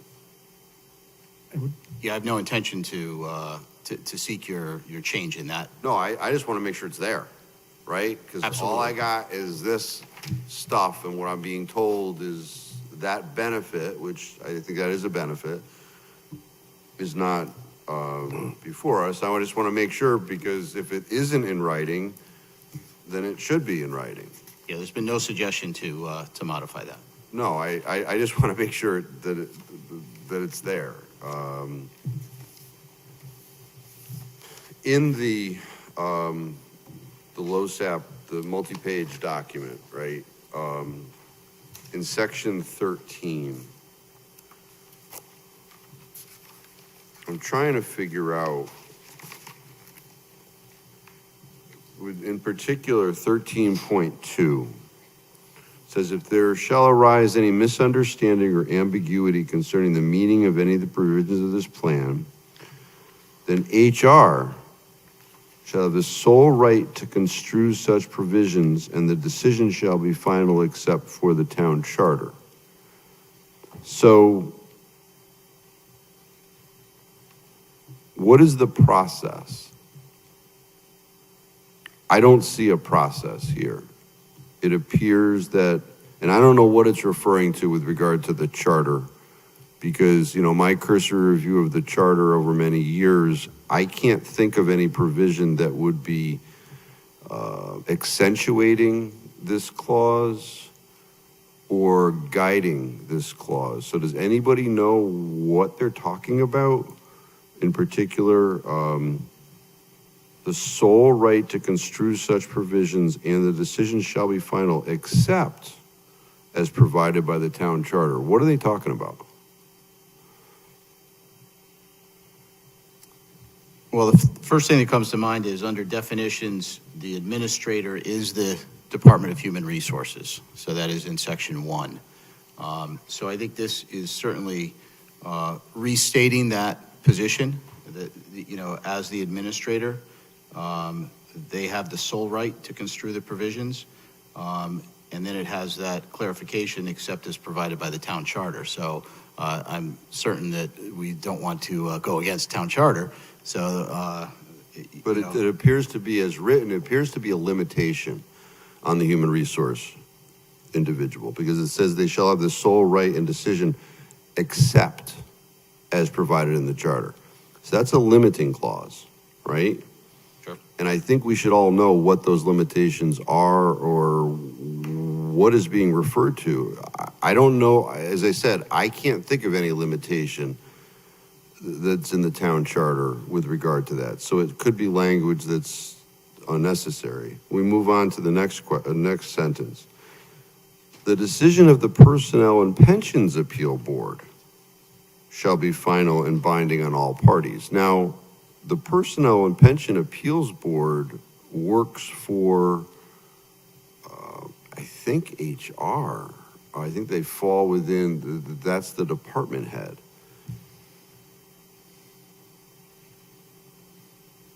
And I thought that personnel and pension, and Jeff, maybe you know, aren't those appealable under 4183? I have to check the statute, I don't know.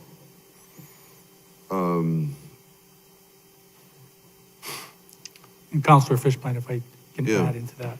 That was some language that was adopted in 1992 when it was approved with the council as a resolution. And that was an understanding brought from the personnel department at that time, along with the fire chief at the time. Honestly, above my pay grade of an understanding. But it kind of explained that if someone wanted to appeal a decision, that was the process. Understood, but just so that you understand something about the process, if you want to appeal let's say a ruling of the zoning enforcement officer, you can go to ZBA here in town. ZBA makes a decision on that. That decision is appealable to the Superior Court under 4-183. This language is totally different and doesn't make reference to anything like that. And I'm just trying to figure out what, if anything, is the process, which brings me to the last thing. The volunteer firehouses, do they maintain a substantial budget? So you mean for repairs and upgrades to the station itself? That is part of we do have capital funds for the maintenance and upgrades of those stations. Okay, so in particular, I'm looking at 13.3, that something, because we don't know what it is yet, because we don't know what the process is, could go to the American Arbitration Association for a determination. And those proceedings can be costly. Arbitrators that do that kind of stuff get like $600 or $700 an hour. And they'll charge you like 24 hours just to review what's going on, right? So you're looking at some money. And what this provision says is the cost of the American Arbitration Association shall be borne equally by the parties. So my question is there funds and reserves to pay for this kind of stuff? Because that's what this thing says. I know in our department, we don't keep large amounts of funds. So no, to answer your question, no, we would not have funds if it was to come out of the volunteer department. And that's a concern, right? Because certainly we know through litigation, if someone doesn't have funds to represent themselves or to hire someone to represent themselves, people aren't at equal points. So, I mean, once again, I'm in favor of this, but we got to get this right the first time. Instead of having a mistake, because, when ordinances pass, the only way they ever get changed is when somebody realizes years after it's already the law that something should have been addressed. And then you have somebody who's injured financially or whatever, and then somebody is trying to change the law because of that thing. These are the kinds of things that we really got to work on this. So, you know, I think this should have stayed with the ordinance committee. I'm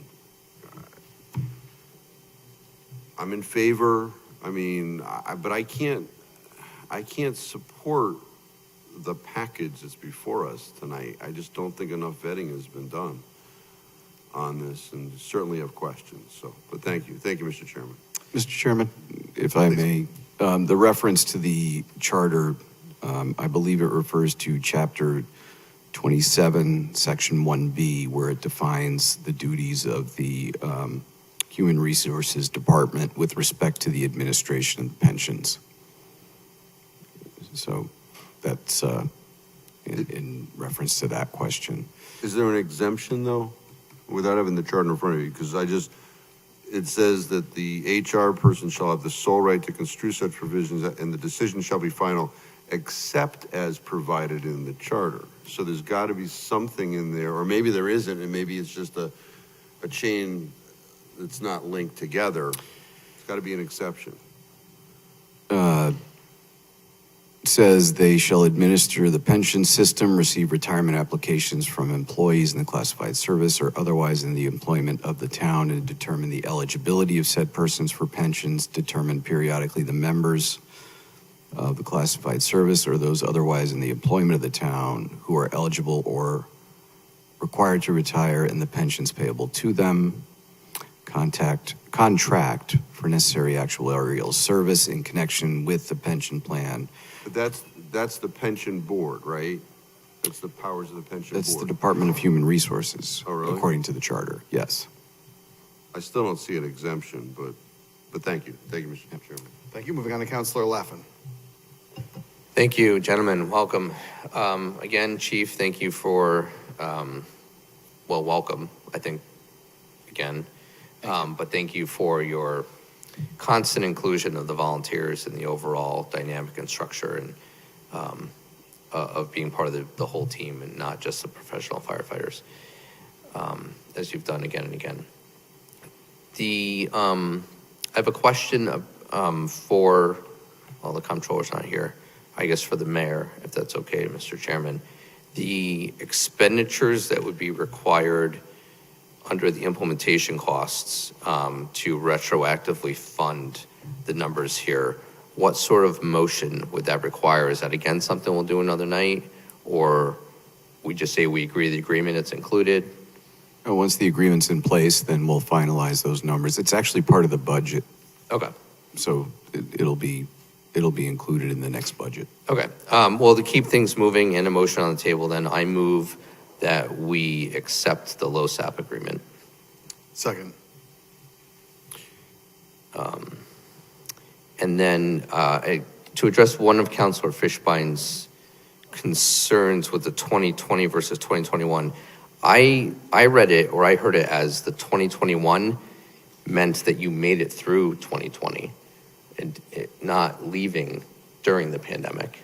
So 2021 is rewarding all the people that stayed and served during the beginning of the pandemic.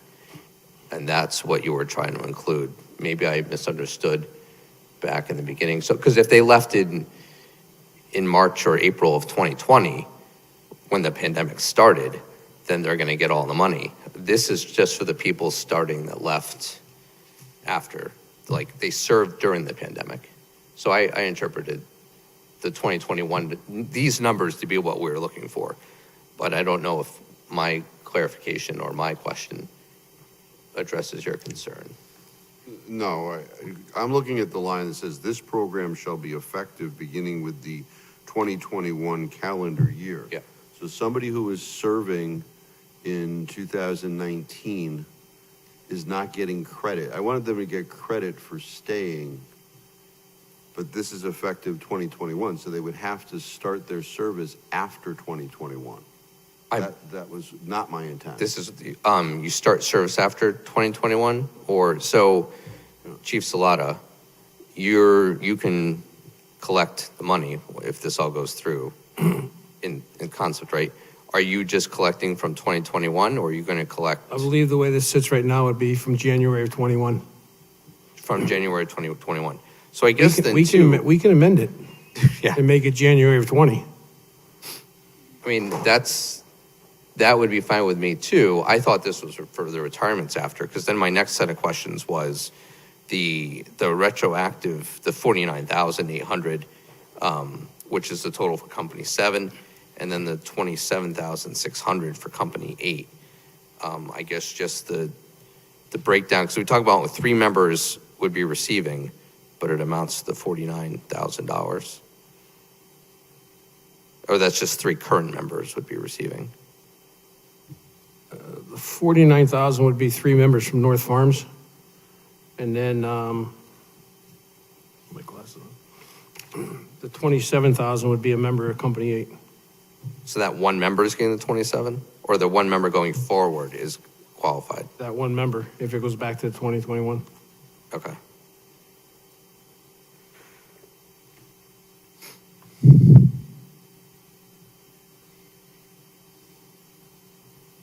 Okay, I mean, I'm okay if you want to go back to 2020, but that would, if you want to amend it. That's all for me, thanks. Okay, so just to clarify, so you're accepting the 2020 as a friendly amendment? I would say vote on it just for the record. I mean, I would vote for it, but No, that's fine. All right, so you're motioning to amend to 2020, or wait. I think Back a Councilor step. You did Fishbein not- is. Yeah, right. Okay, so, all right, so now on to Councilor Reynolds. So can I still ask questions, or now is this a discussion on the second? No, because it hasn't been moved, it was Got just. it. All right, I just want to make sure I'm in the right lane. Sure. So to recap, tonight we heard that concrete costs more than it used to, and pavement costs more than it used to. And so considering that you went and started this in 2021 and now everything costs more than it used to, I'm wondering if the amount of money here, and given the commitment, it could be adjusted, or if anybody, I mean, I guess I'm talking about the additional volunteer benefit, and I guess my question really is this enough to get you the buy-in from volunteers moving forward, or is this an idea that looked good in 2021 when you started the process, I guess is my question. Because, if we're going to move things back to 2020 and talk about things in that regard too, I'm just curious to know, could this be beefed up, or could more be done, because Chief Buck has put an emphasis on the volunteers, and the volunteers are a very important part of our community. I was just curious to know, is there any thought into whether this is substantial or enough, or do you think that it could be tweaked in a way that would make things more attractive for you to be able to not only recruit, but also retain and keep the existing people? So I guess that's my question. Mr. Chairman? Yes, If I please. may. So I appreciate your comments, Councilor Reynolds, and I'll tell you that certainly, increasing the benefit would make, every aspect of volunteering even more attractive. As it relates to the parameters we have, we do have a budget, as the mayor mentioned. And so if we're looking to, you see before you the numbers of calculations, based upon certain years. If we have the support of the council to, increase or, if needed, supplement those funds in the future, then, certainly I have no objection to increasing that number to a number that you would be comfortable with. If I could clarify, Mr. Chairman, Please. the LoSAP has a fund that sits next to the pension fund. So this isn't getting paid out of the general budget every year. It's being funded when we make an actuarial contribution to the pension fund. We are funding the LoSAP as well. So it's got its own line. I think it sits a little over $1 million. And seems to be well funded based on the existing plan. This payments out will change how we fund it in the coming year. I hope that helps. Councilor Reynolds, I appreciate the comments and the feedback. One thing, part of the charge of the committee was to come up with recommendations, but have a cost factor also. And we appreciate the commitment to the volunteer service for recruiting and retention. And a conversation of many in this room was, if you look at the $1,000 after 3 years of service and 3 years of making the 100 points, but going forward in 2025, there's added that the member to receive all benefits, all, you have to respond or be available for 8% of the call volume. So if we're looking possibly to add something budget-wise down the road, it would give the fire department, not speaking for Chief Buck, but if in 2025, if you look, okay, 3 years of qualified points, 3 years of meeting your requirements, it's $1,000. If you look possibly to raise the $1,000, that would be welcoming, and also a selling point on recruiting members and retention, saying, well, I got to, Chief, well, I got to do 3 years to get $1,000. I can only do 2. Or you lower the 3 to 2. But as a committee charged to come here in front of this body, and we agreed in the committee-wise of 2021, $1,000, 3 years, we're here tonight. But we would probably welcome in the future, so the chief could budget if there's an increase on that side. Thank you. Okay. On to Councilor Regan. Thank you, Mr. Chairman. Thank you, Chiefs. So I would be in support of raising the dollar amount from 1,000 to, let's say, 1,500, and then also reducing the number of years from 3 to 2 in that regard. Understanding you'd have to rerun and crunch those numbers, it certainly seems as if the LoSAP line item could afford that in the long term, based on the representations that the mayor gave so far. So I would be in complete support of the amendment to go back to 2020 as well as those other two. Thank you. So you're just making a suggestion, not making a motion then? No, I guess I'd like to make a motion then. And I'll second it. Okay, so discussion on, so the motion is to go from 3 years to 2 years and increase the benefit to $1,500 a year. As well as go back to 2020 as the start date. January 1, 2020 as the start date. Okay, so to go back to January 1, 2020, reduce from 3 years to 2 and $1,500 instead of $1,000. So I've been with this LoSAP thing for quite a while, right? Because I was, Chief Wallen invited me, and I think Councilor Carmody went as well. And so we attended several of these meetings to have a discussion about this during the prior administration, where we really couldn't get a lot of traction with this whole idea. So now we get to this point. So they've come to an agreement essentially as far as what they think would be the best incentivizer to attract new recruits. And then we come to the council, and the council couldn't do it in the first meeting. So now in the second meeting, we want to increase the benefit, which I don't necessarily have an objection to, but it's kind of like the chiefs presented us with a plan that they thought was the recruitment plan, and now the council's sort of going to come around the other way and say, it's not enough, right? So I guess as a business person, I'm not saying you're wrong, but I am saying it would be kind of nice to have a plan in place, the plan that they thought was effective, and then see how effective it is in recruiting, right? And if you think a greater benefit will attract, because I don't think the LoSAP to me, I think, is more about the community signaling to the firemen that we respect what they do and we appreciate the time they put in to volunteer fire service, which I didn't have any idea how much time was involved, quite frankly, until Councilor Tata went through it. And then, it was it's a major commitment, right? And I distinctly respect the people that put this kind of time into their community. So again, not against it, but we kind of had an agreement on the table, and now we're sort of just throwing numbers at it. So I guess I'm not sure where I stand on this amendment, because now we're kind of rehashing the discussion that was already had by the experts in this regard, if that makes sense.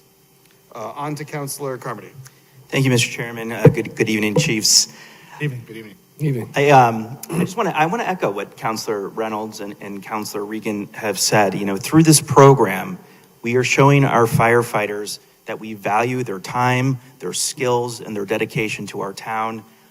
By providing these benefits, we are giving them a tangible reason to remain with our fire department.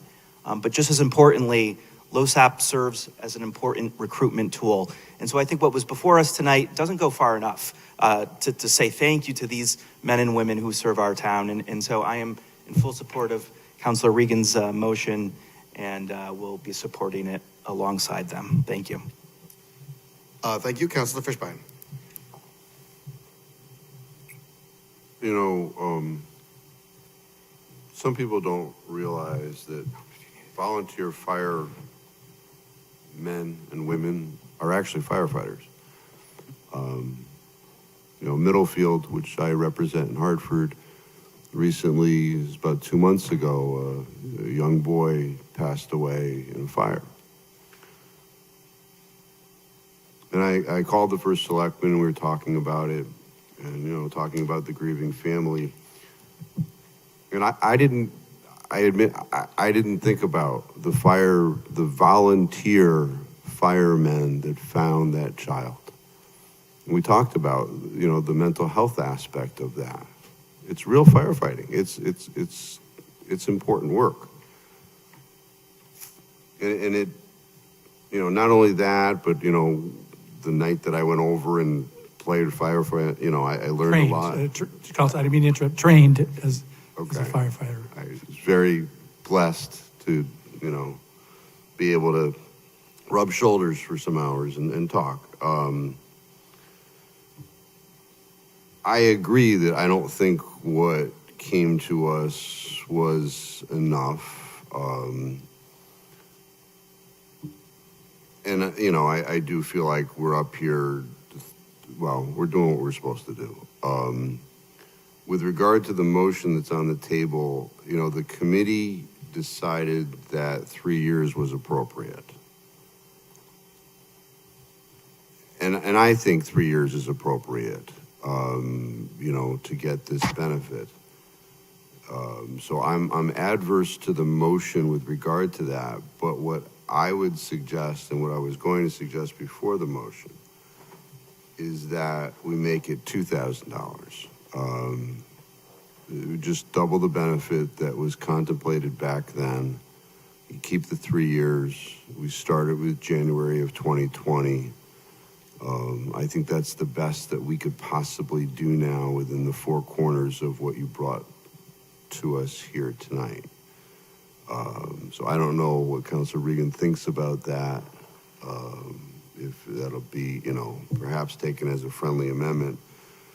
But I think we are sending the message with regard to that. We're setting a required bar.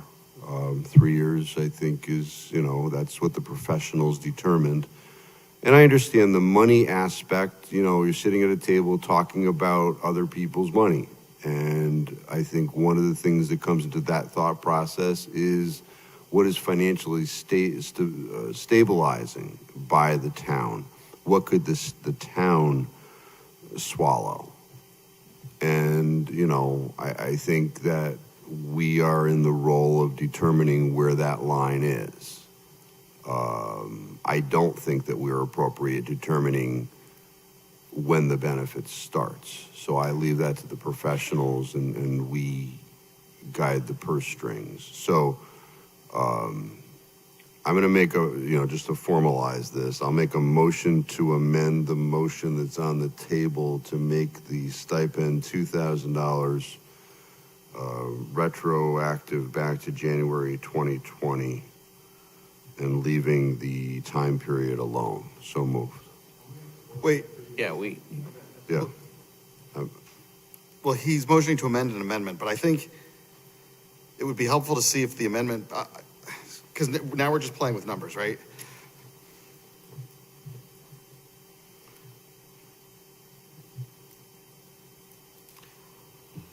I would opine that it would be helpful to vote on the original amendment, and then if you wanted to go further with a second amendment, it would be more appropriate than, I mean, let's see if the council, because now you're sort of really muddying the waters, right? Because we're just. Wouldn't be the first time I was accused of that. So, I mean, the difficult part to unhinge is the 2 year, 3 year thing, right? Yeah, so, but in fairness, the reason we got to tonight was because we didn't have the numbers to represent what the original agreement was. But so now we're going to amend the agreement and vote on it without knowing what the financial impact is either, right? So are we necessitating kicking this to another meeting? No, what I've laid out, I'm in support of. I would vote in favor of this tonight. Regardless of the dollar amount, though. That's the point I'm getting at. Regardless of the dollar amount, the representations that have been made here tonight as far as how much is there, I'm looking at the numbers that we've gotten. I mean, you just... Actually, forgive me, to clarify, if you're talking about the stipend, that's part of the annual budget. The LoSAP, the pension payment upon retirement is part of the town's pension plan. So it's probably prudent to examine the impact on the budget and whether the present budget can withstand the enhanced payout of the stipend, because that's going to be immediate. And forgive me, when I offered the information about the LoSAP plan, I wasn't clear where the discussion was. The stipend's going to have an immediate impact. So just in response to the question, Mr. Chair, that you asked, both motions that are like in the air right now, both deal with, one is a $500 increase, mine is an additional $500. So if the position is that we need another financial analysis, either motion ends up with the same thing. So I'm prepared to vote in favor of what I've generally proposed. So functionally, there's three things we're trying to do here, though, right? One is the change to the ordinance, which we can't really take up tonight because we haven't noticed it, right? Two is the change to the language. Then three would be the sort of finesse the dollar amount of the agreement. So I'll accept the amendment to the amendment as an amendment. Although, well, we haven't had a second. Is there a? So let me make my point first. So I think that we can handle this any number of ways. But so the finessing the agreement and the dollar amount and the language doesn't necessarily have to come at the same time or in the same motion. And we know we have to bring this back to another meeting, which could be on consent to handle the language. So I guess those are sort of my thoughts. So there's an amendment to the amendment on the table, but I didn't hear a second. Is there a second to the amendment to the amendment? Okay, so hearing none, that amendment fails. So we're back to the original amendment, which was the 2 years instead of 3, 2020, and $1,500. So we'll go back to discussion on that amendment. Mr. Chair? Yes, Chief. If I may. To kind of combine a couple of these thoughts, I think the increase in compensation through the benefit is certainly appreciated and something I'll be looking forward to if there's a majority approval of that. I can tell you that changing the yearly structure would absolutely modify these numbers because it would require a recalculation.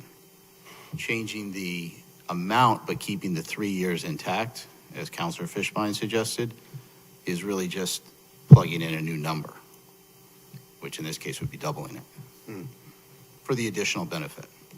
So if it helps you calculate it, on the fly. Right. Okay, so that being said,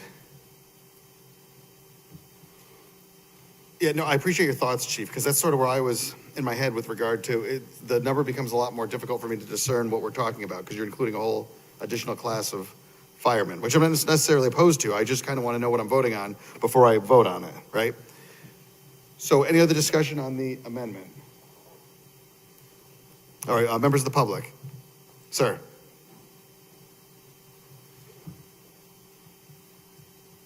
John Beecher, 65 Cider Hill Road. Democracy's hard, and there's nobody here who's not in favor of our volunteer and professional fire service. But sitting here watching this discussion, it seems to me that you're preparing to make a decision without data. And it also seems to me that the people who are presenting the proposal are certainly willing to hear a yes to the first proposal. What I'm worried about now is that we have our firefighters who were concerned about whether the first proposal would pass, hear that there might be an additional amount, and if you don't pass that, they're going to be disappointed. I would strongly urge you to consider tabling this or passing the original or tabling any additional amount until you have time to assess what the impact on the budget can be. No one should misinterpret my intention. The volunteer fire service and professional fire service needs to have every incentive to be here, but please, you've gotten wrapped around the axle a bit, partly because of the difficulty in democracy, and partly because you don't have the data to make an informed decision. And I would strongly urge you not to make the decision tonight that can be made at another meeting. You can have your cake and really eat it too if you pass the original and if you reconsider the additional when you have the data to really understand the impact on both the pension, even if it's none, and on the operating budget, which seems to me to be quite important for that you to have that data before you make the decision. I offer this respectfully, and I offer my gratitude to everyone who volunteers to protect us as they do. Thank you. Thank you. Any other members of the public? Okay, coming back to the council on the amendment. Madam Clerk, Councilor Allenson? I just have to echo the same thing. I mean, we are making decisions. Essentially we're negotiating against ourselves, and we're making decisions here without any information. It's not to say that I wouldn't support an amendment, but if we want to make an amendment, we can take that to another meeting and just at least approve what's in front of us for right now. I mean, it seems awfully hasty to say, they've put all this work into it, but let's just make our own numbers, which we didn't propose at the last meeting. And now, we have essentially no information. I mean, if there's $1 million in the pension account and this essentially doubles it, then there's not how much essentially does this give? I don't think that this is a smart financial choice to increase it today without knowing what the true impact is between 2 years and 3 years and 1,500 and 1,000. I'm absolutely happy to approve this today and make further amendments in the future. I just don't see how we can walk into this not knowing any numbers. Would you buy a house and then say, oh, I'd actually like to pay more for that? And I don't know, no inspection, no problem. I mean, I would at least like to know what I'm getting when I buy, when I am about to put out something that's going to have a financial impact. So I totally understand, and I'm not in support of amending and increasing the amount, but they've worked very hard on what they've put before us for 4 years. So again, I don't want anybody to be disappointed that I wouldn't support it. I would, but that is not what is, in my opinion, what we are prepared to support tonight. And I'm happy to support what you have prepared for us and further discuss it down the line. Thank you. I would attach myself to those comments as well. I agree. I think that I think we're all, everyone on this dais loves the fire department, right? Because you provide an excellent service for us. And I think that you see sort of the passion for for the firefighters sort of echoed in our less than thoughtful approach to this particular topic. Councilor Fishbein.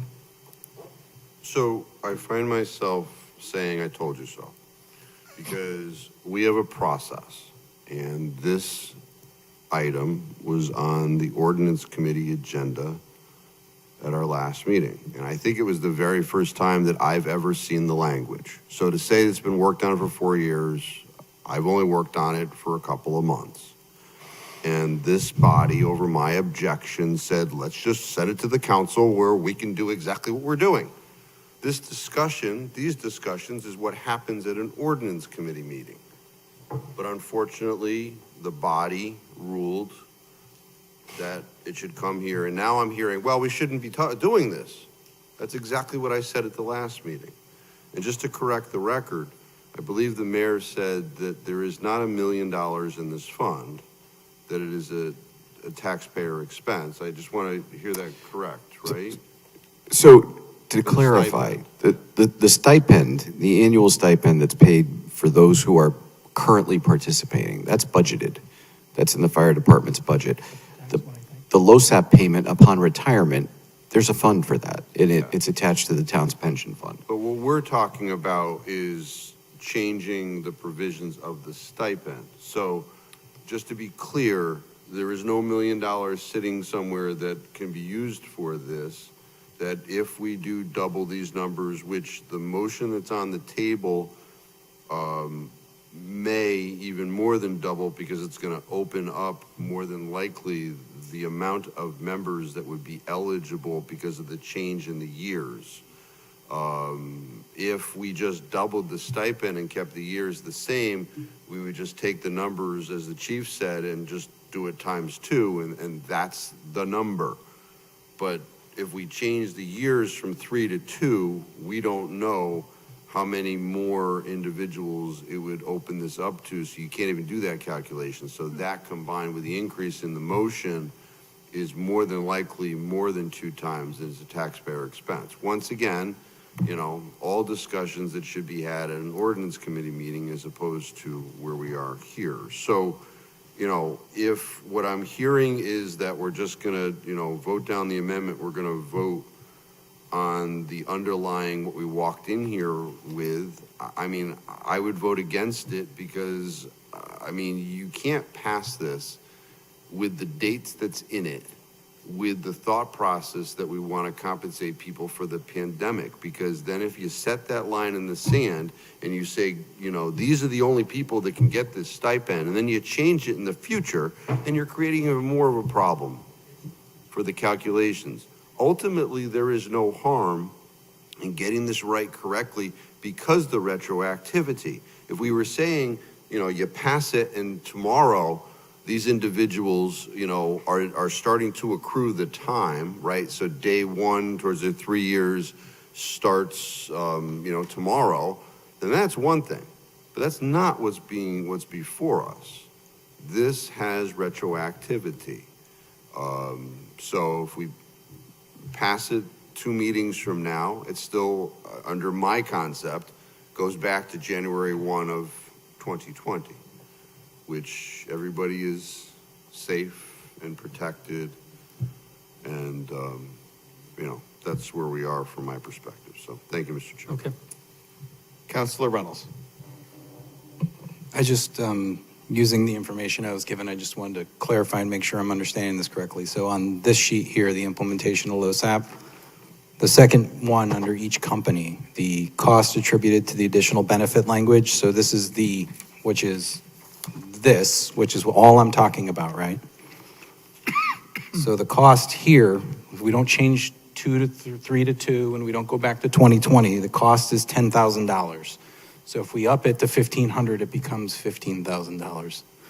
If we look at the next one for Company 8, it goes from $6,000 to $9,000. And considering we just paid $160,000 for a basketball court, I don't necessarily think that there's a lot of trouble wrapping your head around this math. Now, if you want to argue with me that we got to go back, we got to figure out there's new people, fine, I'm more than willing to hear that. But just that second part is all I'm talking about. I'm not talking about the retirement benefit that the mayor says is quite safe and secure in an account of its own, which is the first line. So the total amount here, based on the numbers that Councilor Fishbein didn't agree with, but the total amount here is $93,400, of which the benefit that I'm talking about increasing with Councilor Regan would only account of $16,000 of that, or actually it would go up to $24,000 of that. So thank you. That's all I wanted to say. Thank you. Anyone else on the, Councilor Allison? I'm pretty sure the motion on the table is for 2 years, though. So, no.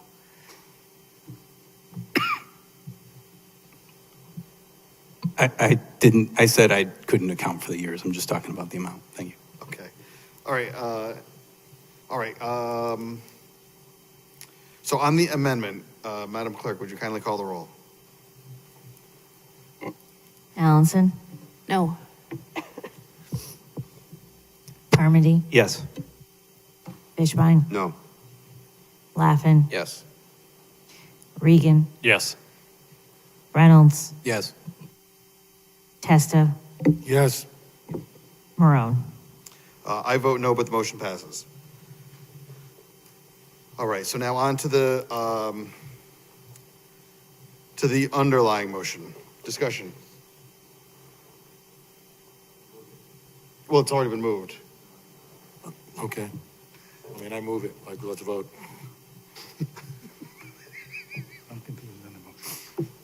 All right, no, There can't possibly be anything to say.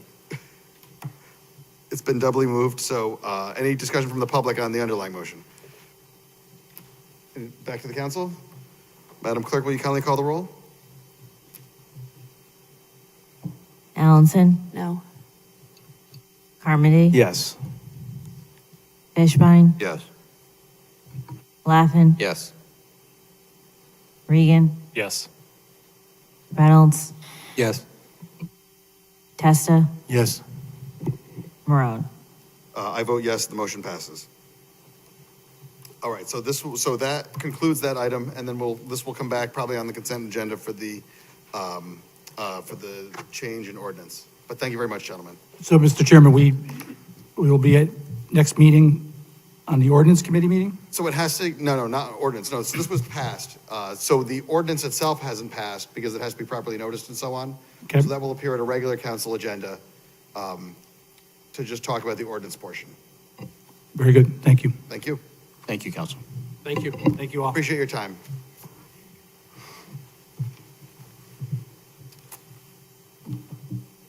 All right, and on to item 11, discussion of possible action regarding a skate park. Councilor Testa, this is your item. Thank you, Mr. Chairman. I'm unintentionally left Councilors Reynolds and Carmody off as sponsors of this, whether they wanted to or not, but either way, we're here. A couple of years ago, it was probably a year and a half to 2 years ago, it could have been more. I did initiate a discussion of trying to get discussion going on creating a skate park. And at that point, it was pretty much just to try to get a feel for if there was any support on the council to look at something like that. Since then, we've gone through a very long process of making decisions on the ARPA funds. Throughout that process, it was a fairly regular thing that the word skate park appeared a lot, whether it was on the wish list, it was, and everybody had a bunch of ideas, but it appeared a lot. There was discussion about, or there wasn't much discussion about it, but it was on that list of things that one would have expected us to take up if we ever had the opportunity to do it. But we kind of never really had that opportunity to talk about projects that we as a council might want to pursue. And recently, it was suggested that we never asked for it. So that's why we haven't talked about it. So I'm asking for it. That's why we're here. I'm asking for it. But I'm more than asking for it. What I'm hoping for, what I'm looking for, I don't know if I get it tonight, I want a commitment, I want a vote from the council on a decision to pursue building a skate park. Now, naturally, we can't initiate it, we can't authorize it, we can only approve funding for it. But we are the council. We can make our wishes known about things we would like to see. We're certainly been doing so with the pool for a very long time and other things that have popped up. I know that when it was brought up a while back, it had been suggested that it had been talked about a while back. It sort of kind of died on the vine, so to speak. There was a committee formed at some point to try to pursue it, but it never happened. Since then, there's been a rather ongoing aggressive effort on the part of my colleague, Councilor Reynolds, and a number of members of the public to try to make this thing happen. And I believe that there's support in the community for it. I believe that there's a need for it. Very simple. I believe there's money for it. And I also know that we don't establish the priorities and the agenda of the Park and Rec Department. Naturally, the department does that with the guidance and support of the Park and Rec Commission. So I know we're probably in a position where they work very hard. Mr. Michaels works very hard. He's got a priority list. I know he does. He has to. It's his job. He may think this is a great idea or not, but it's not at the top of his priority list. But my feeling is it's important enough in my mind that it warrants the council strongly suggesting that we do it. That's how I feel about it. I'm not sure how we can do it necessarily. Well, I do have an idea how we could do it, but my point is, I suppose a motion would only be to encourage the administration to pursue one or get something started, however that goes. And we can talk about tonight. I've thought long and hard about where something like this could go. We have many discussions about our parks, how we can enhance them. I've thought for a long time that, in my opinion, ideally it would be a great addition to Doolittle Park on the far, at the end of Wall Street, so to speak, in that little patch of land that we have opposite that basketball court. I envision, that sort of, to me, completes the family park. We have a playground on one end. We have fields in the middle, basketball courts, and then could be a skate park. So kids of all ages could be utilizing that park. If that was, in fact, not the best location, I know it's been suggested to me that perhaps the park on Grand Avenue would be a good location for it. And I like the location and the accessibility of it. Not too far from the Boys and Girls Club. It is a park with a basketball court, which needs, I think that park could use some sprucing up. So maybe a renovation of that park, including a skate park, would be good. But that's the type of thing we can get down to once there's a sense that we want to do it. And while we can't force anyone to do it, we can certainly encourage it strenuously, given all of the powers we do have. I'll let that sink in. And then I thought about the money. So again, off the top of my head, I don't know how much is left in ARPA. I'm assuming there may not be enough to cover the cost of a skate park. There could be. But I would remind everyone that we have $1 million in a little side account for the community pool. And I've been really careful about allowing anyone to talk about that money. All right? But you know as well as I do that if community pool is done, it's going to be bonded. Granted, $1 million can go a long way towards, putting it then in the cost of that. That money could be put towards the bidding.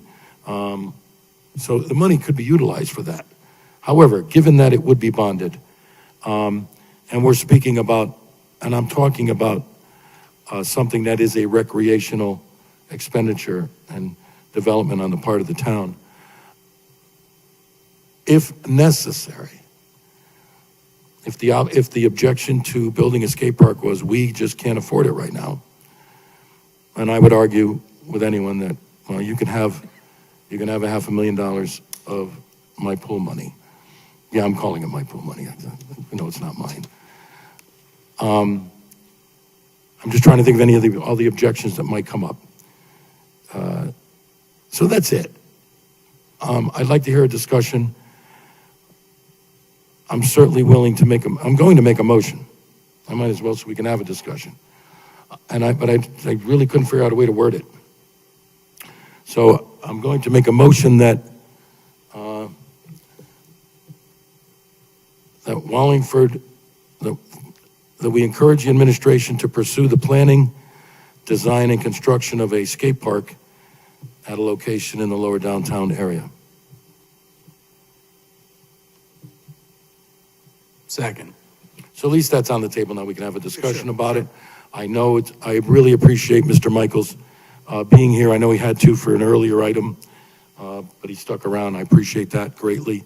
So I've said what I have to say. Thank you. And let's see where it goes. Yeah, so, okay. So the motion is essentially a suggestion that the administration look into something that they may or may not be looking into now, right? Which I actually like the idea. I think the skate park idea is a great idea. I think it'd be great to have a skate park in town, and I think a lot of kids would use it, right? But that being said, like with the community pool project, we had a pool, an existing pool, right? And then when it came time to refurbish the pool or do something else with the park, we had a committee of citizens that kind of looked into it and came up with a plan that they then presented to the council. And at some point, we're going to decide whether the money's worth it or not. I think that a project like this, because we don't, we need a location, we need like size, like the sort of accoutrements that go with a skate park. Because like I know next to nothing about a skate park, right? So cost is going to be a big factor. So if you tell me a skate park, is this like pickleball money, where it's kind of like a one and done, or is this like, a major project money where now we're talking about bonding and things? And a lot of that for me goes into, the feasibility of doing it is like where are we going to get the money from, and so on and so forth, whether it's ARPA money or wherever. So I think really what we need is a committee to sort of analyze the issue and come up with proposals, right? And I think, this is your item, and you've been so passionate about the sort of the way the ARPA money is being used. I think Councilor Testa should lead the committee with regard to the skate park, and then we can report back, at subsequent meetings as far as your progress. Let's get like an actual a firm idea of like what's it going to cost. What would be the appropriate skate park for like a town of our size? What would that cost? And I know Councilor Reynolds has done some research into that. So that would be my, suggestion as chair, is we could just appoint a subcommittee of the council, and you could include members of the public if it were appropriate, or department heads if they were so interested, sort of explore this issue in more detail. So I'm not opposed to the motion, but like, let's beef it up. Let's not just have it be a suggestion. Let's like take action and let's run with it and see what we can come up with. So those are my thoughts. So excuse me for taking your time, Councilor Reynolds.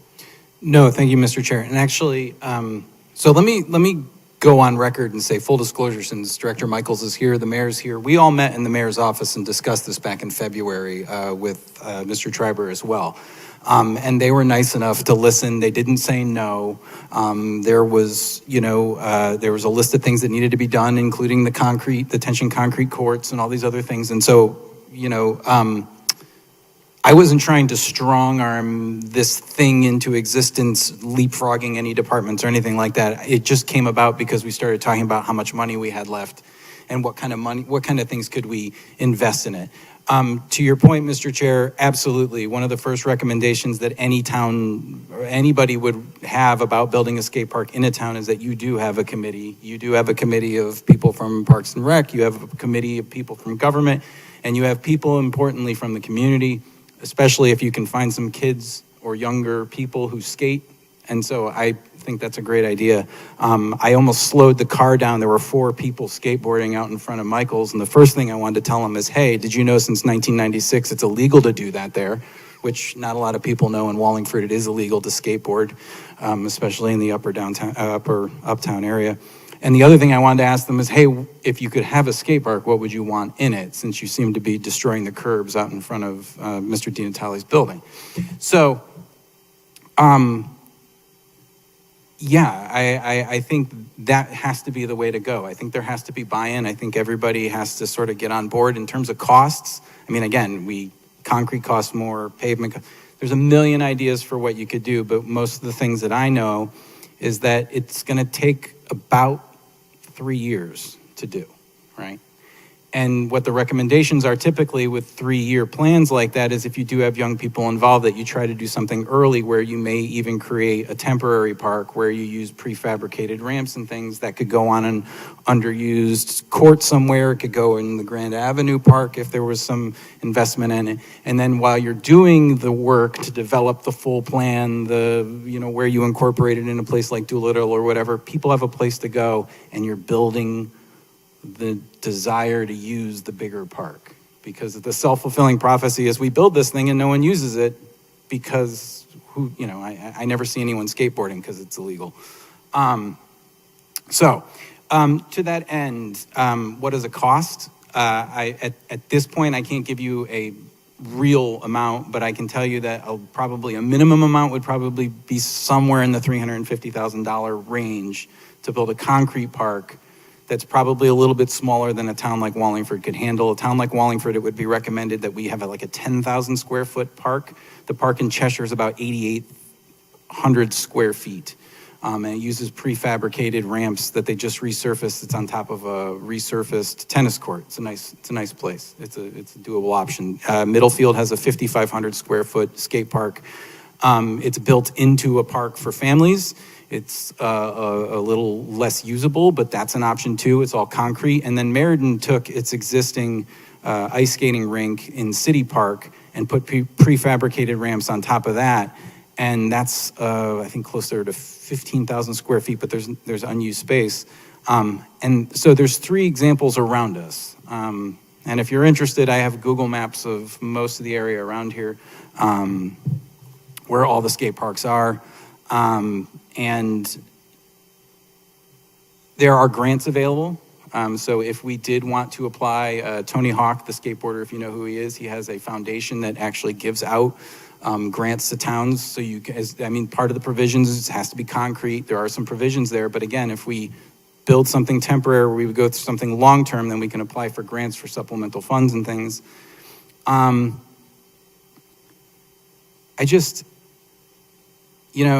said all along, and I said before I got elected, and since I've been elected, I think we just need to do more to invest in the kids in our town.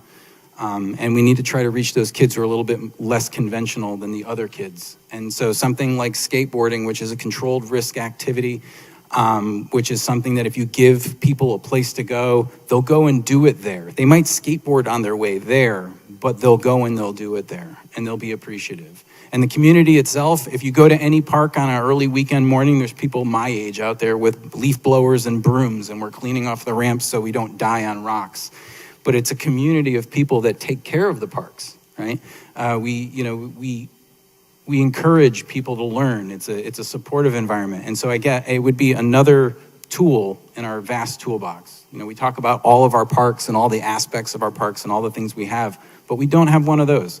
I do know that there's a dusty binder filled with prior plans for skate parks. I know that there were multiple locations that were thought of, and then, a dog park is actually one of the original locations that the skate park could have gone in. The dog park is there. We cannot use Garden Road. If you're interested in using Garden Road for anything, it can only be used for passive use. I talked to Attorney Small about it. But anyway, that was basically all the information that I have. And I'd be more than willing to sit on a committee. I would even chair it in and Councilor Testa's steed.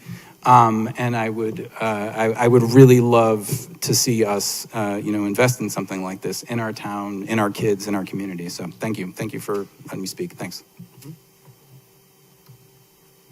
Anyone else? Councilor Laffin. I agree. I think the skate park is a good idea. I've said that before. I've also said that I thought Doolittle was the place to put it. I also think, historically, I've not supported I think we should tell the mayor to do this votes. So just on a fundamental, Robert's rules type of thing, I don't love the structure, but I understand this for conversation. I guess I'd like to hear from Park and Rec directly. And you waited this long. I'm sure you're itching to get back to the table. But then also, wouldn't it be appropriate if maybe we have our council liaison, but then the Park and Rec Commission, the same way they did with the pool, create their subcommittee? That's what they're for. Versus we're legislators, We write laws and we do budgets. And I think we often, and we're talking about this because it's a budgetary thing, the ARPA money, that's why it's here right now. But I think we often kind of get ahead or outside of our box. And not that it's not okay to get conversation and get balls rolling, but I think we have Park and Rec, Mr. Michael, and we have the whole, commission that to work through. But I would definitely support having Councilor Reynolds as our liaison, just as Councilor Shortell worked with them before on the community pool. So I'm done speaking whenever Mr. Michael's ready. Sure. Kenny Michaels, Director of Parks and Rec. I do think one thing that has to be taken into consideration, especially with the ARPA funds, is the timeline. So, that timeline's coming up, which is, I believe, December 31st of this year, where contracts have to be in place and projects have to be ready to go. So I think your thought on using ARPA funds, I don't think it's not realistic based on the timeline with when things have to be done. This would be my third time watching this happen. I'm not opposed to it. I've seen the process go through. If we're talking about returns on our investment, not from a monetary standpoint in sense of registration or making money on a skate park, because you won't. I'm talking about a return on investment on usage based on the cost that we're going to be paying. I don't see one based on the resident usage of a skate park. Not to say that it's not there, right? Because there has to be some sort of interest, but I don't think on a scale of $350,000. I could be wrong, but those are all things that we'd have to come up in discussions as to what are you looking at? What is the size? What is the proper structure that you're looking for? Is it all concrete? Is it sufficient enough to do with the prefabricated stuff like Cheshire has? But I also know there are towns within the last 2 years that have started taking theirs out as well. So there's a lot of things to weigh out before we fully dive into this. I'm open for the conversation like we've had previously a couple of times. There have been, I think the last go round was 2008. And there was a group of families that kind of spearheaded that charge, and then it kind of just faded. It kind of faded out. And that was the second go round that I saw. I think it was 2008 or 2010.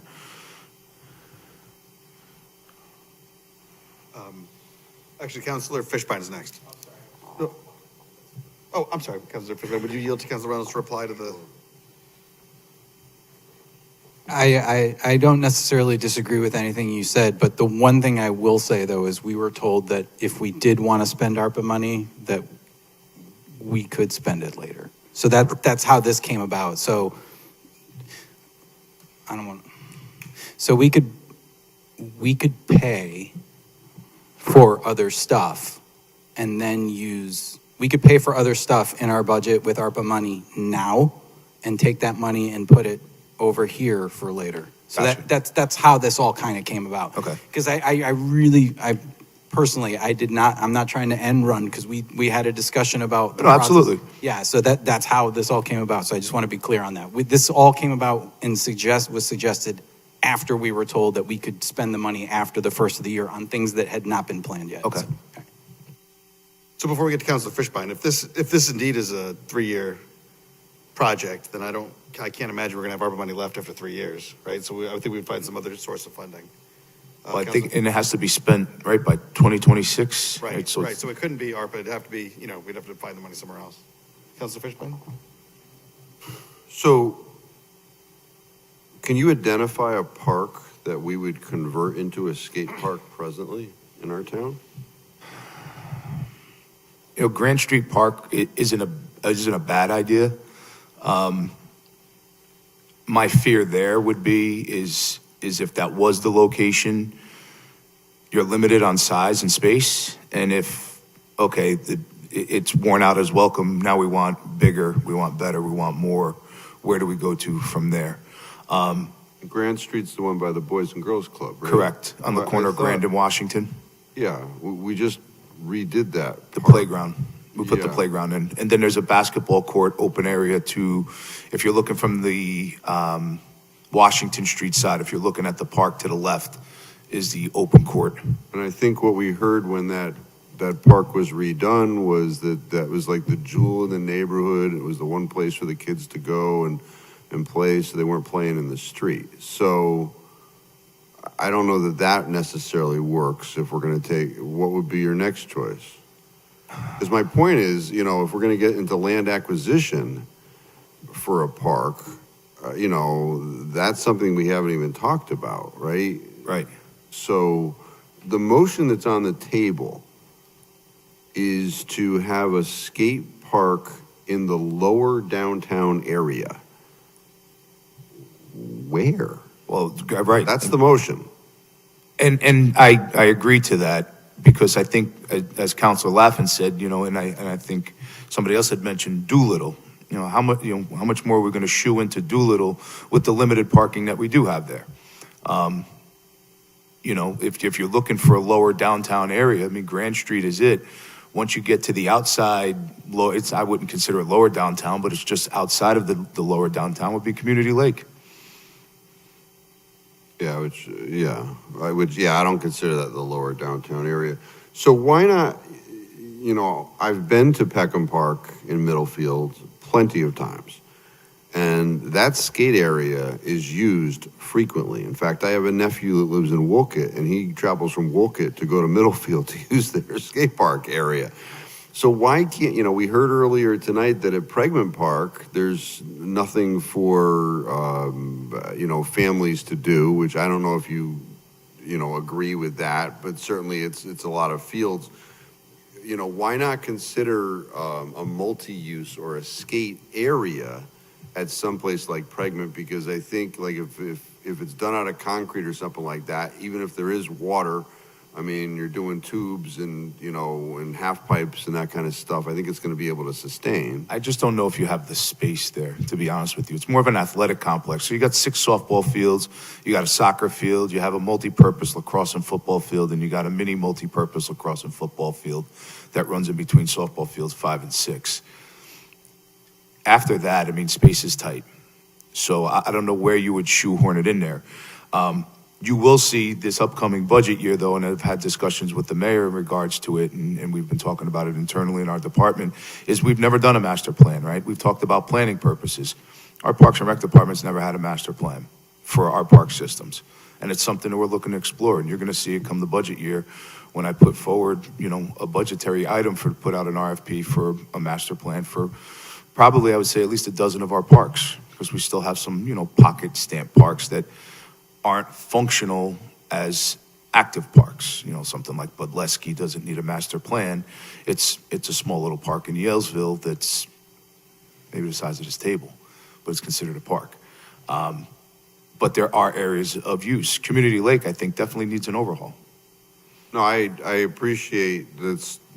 I appreciate that very much, because it was sort of like my point, going on to this when we've got existing that we recognize, needs to be maintained. Right. I don't want to start throwing darts at things that we think we need to add without having, to your point earlier, a plan. So let's put together that master plan and we get the community involved, similar to what they did in Cheshire, what they've just done in Bristol. Branford just did one to the tune of, I think it was like 50-something million, where let's put each park location up on a big board, and people can put Post-its up of what they would like to see at the locations we're looking to study, and we're looking to do this master plan on, and see where they think a skate park may go. People in the community may not think a skate park needs to go anywhere, but we'll get their feedback, and then we can see what people are looking for. Just a couple other things. This is the first time I heard tonight that Garden Road can only be used for passive. What do you have any knowledge? That's the first I've heard of it too. Because I know that was a location at one point in time that was looked at for a skate park. Yeah, I would ask if it's the entirety of that area. I could see, down by where the river turns and all of that, that would be a sensitive area. But along the roadway adjacent to where the dog park is, I don't know where that comes from. Yeah, no, I know that was up for discussion at one point in time, that was a location that was viewed. Yeah, and, you know, it was last week. Last week I traveled into New York City, and on the way, we were driving down on the right-hand side, there was a roller hockey rink. And, you know, we used to have, I don't, well, you probably were too young, at West Side Field. There used Yeah, to- I said that's way, I didn't get here till 2001. Yeah, we used to have a street hockey, roller hockey rink at West Side Field. And, you know, as I'm driving by, it was beautiful. And I'm thinking, hey, we're talking about skate park, you know, maybe we should consider that too, because, you know, that gets used. So, you know. We have the fence, sorry not to interrupt, but we have a fenced-in area on the basketball courts that was fenced in a couple of years ago for kids in that neighborhood that were playing roller hockey. It's not an official roller hockey rink, but it does have that capability down there. I'll tell you, way back when, I think it was in the mid-70s, we had the Wallingford Street Hockey League, and that's where it was out of. Did you have the chicken wire fencing around like the end? Like it was regular fencing. Anyway, we're way off. So, no, I appreciate all of this and the discussion. So I just, you know, shoehorning this into the lower downtown area, you know, unless we're talking about land acquisition, I don't want to take that Grand Street Park from that neighborhood, considering everything we heard that was so good for the neighborhood. Right. But thank you, and thank you, Mr. Chairman. Thank you. Mayor? Thank you. So with respect to Garden Road, we just have to look at the source of funding. I think it was a little over 30 years ago that the town acquired that because there were homes there that were constantly flooding. So there's two issues there. There's what was the source of funding to purchase the land, and if it has a high propensity for flooding, whether or not that type of improvement would work there. We spent a lot of time tonight talking about whether or not concrete works in wet ground. So, thank you. Thank you, Mayor. Councilor Tata. Thank you, Mr. Chairman. The prior committees you mentioned, they just kind of fizzled out, or what was the reason this never really happened? Do you know? I wasn't as hands-on as I would be now, but from what I've seen being in the department, it was the legwork that was going into it, and then it was locations, trying to find the locations, the cost. There was fundraising that was discussed, similar to like the dog park, how the dog park became established. So it was like, okay, do you begin fundraising and raising the funds to build this park? And then what do you agree on? What type of park? And then the kids kind of age out. It becomes cyclical. I think I'd mentioned that the last time we had spoken here. It's not like a facility like baseball or lacrosse or soccer where it's going to be continuous. The interested parties end up aging out. They go to college. They either move on or don't come back, or they give up skateboarding altogether. And then we're back again 6 or 7 years later with another group that's interested in the activity or the sport. So I think that had something to do with it. It was the time frame, people aging out, families kind of like, okay, you know what, we're interested now we're not. Yeah, I'm just wondering if we're just going to be in the same boat again. I mean, I'm okay with, people are obviously very interested in this, and if they want to look into it or there's a committee, I'm okay with that. I have seen other towns closing theirs recently, and I'm sure Councilor Reynolds, you might have info on that, but I know like North Haven, I think, has one that's either They've closed or it. they're not using behind like the fire training I facility, right? believe It's just, that's gone. it's gone. It's gone. Okay. So, yeah, so if Councilor Reynolds, if you want to, maybe, if that's okay, Mr. Chairman, if you want to opine on that, just, when you see these that aren't being used, we see some closing, is that a trend, or what's going on with that? So North Havens was a death trap, and it was behind the fire station out of sight, and people would go back there, and it wasn't just skateboarding that was taking place, and it was an old set of metal ramps that nobody used, so they took it down some years ago.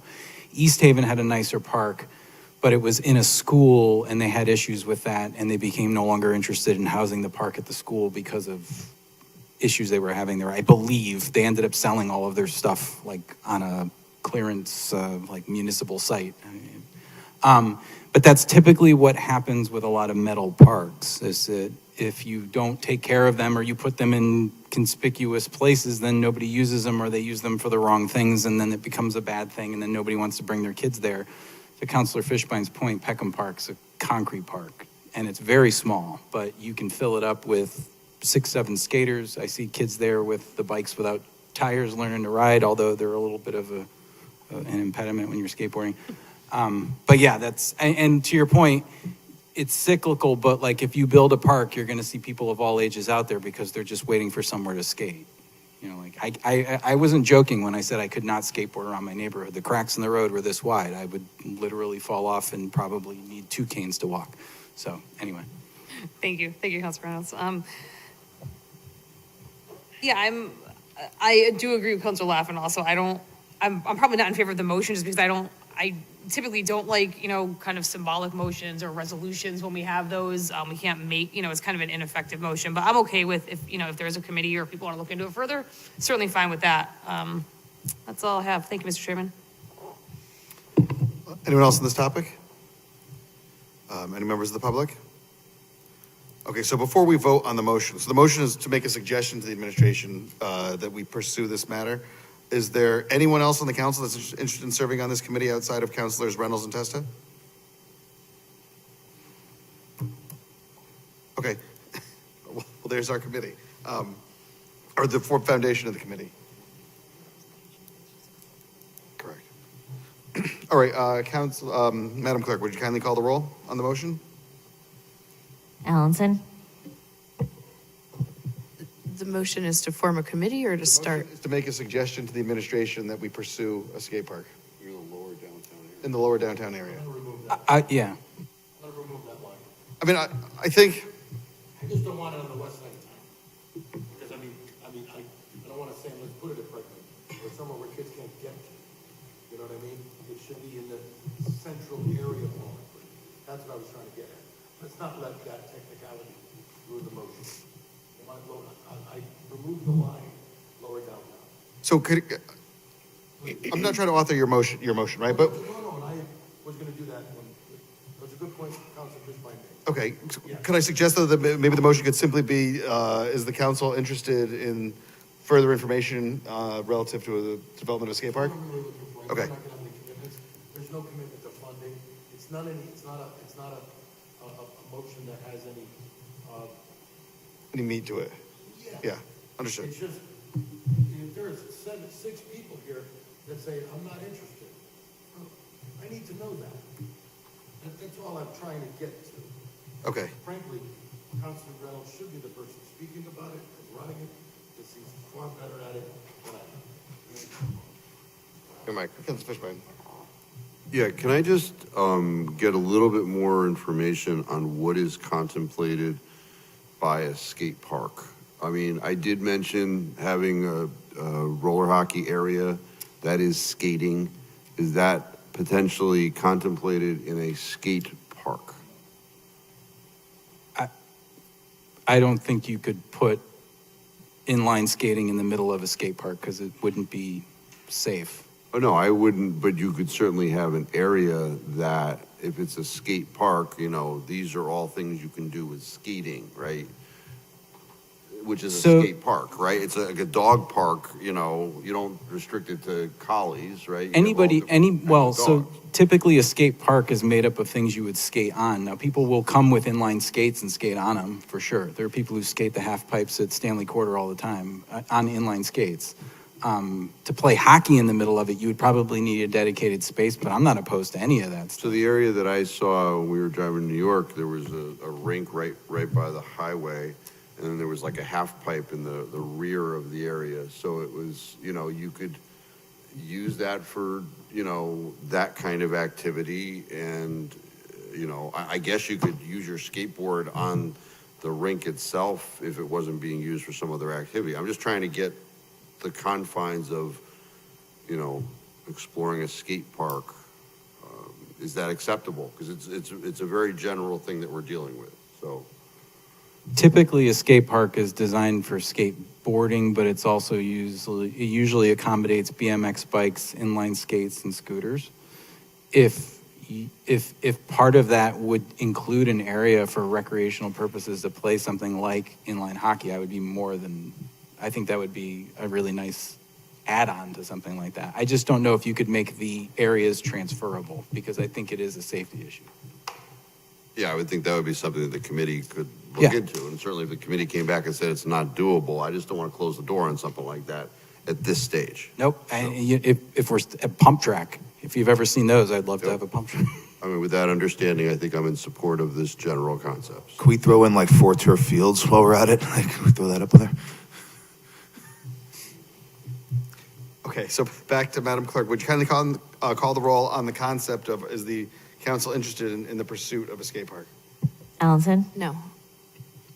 Carmody? Yes. Fishbein? Yes. Laffin? Yes. Regan? No. Reynolds? Yes. Tata? Wait, the motion is, are we interested in the concept of a skate park? That's the motion? Correct, in pursuing the concept of a skate park, correct. Sure. Yes. Testa? Marone? Yes, motion passes. All right, seeing no other items on the agenda, this meeting is adjourned. Good night, guys.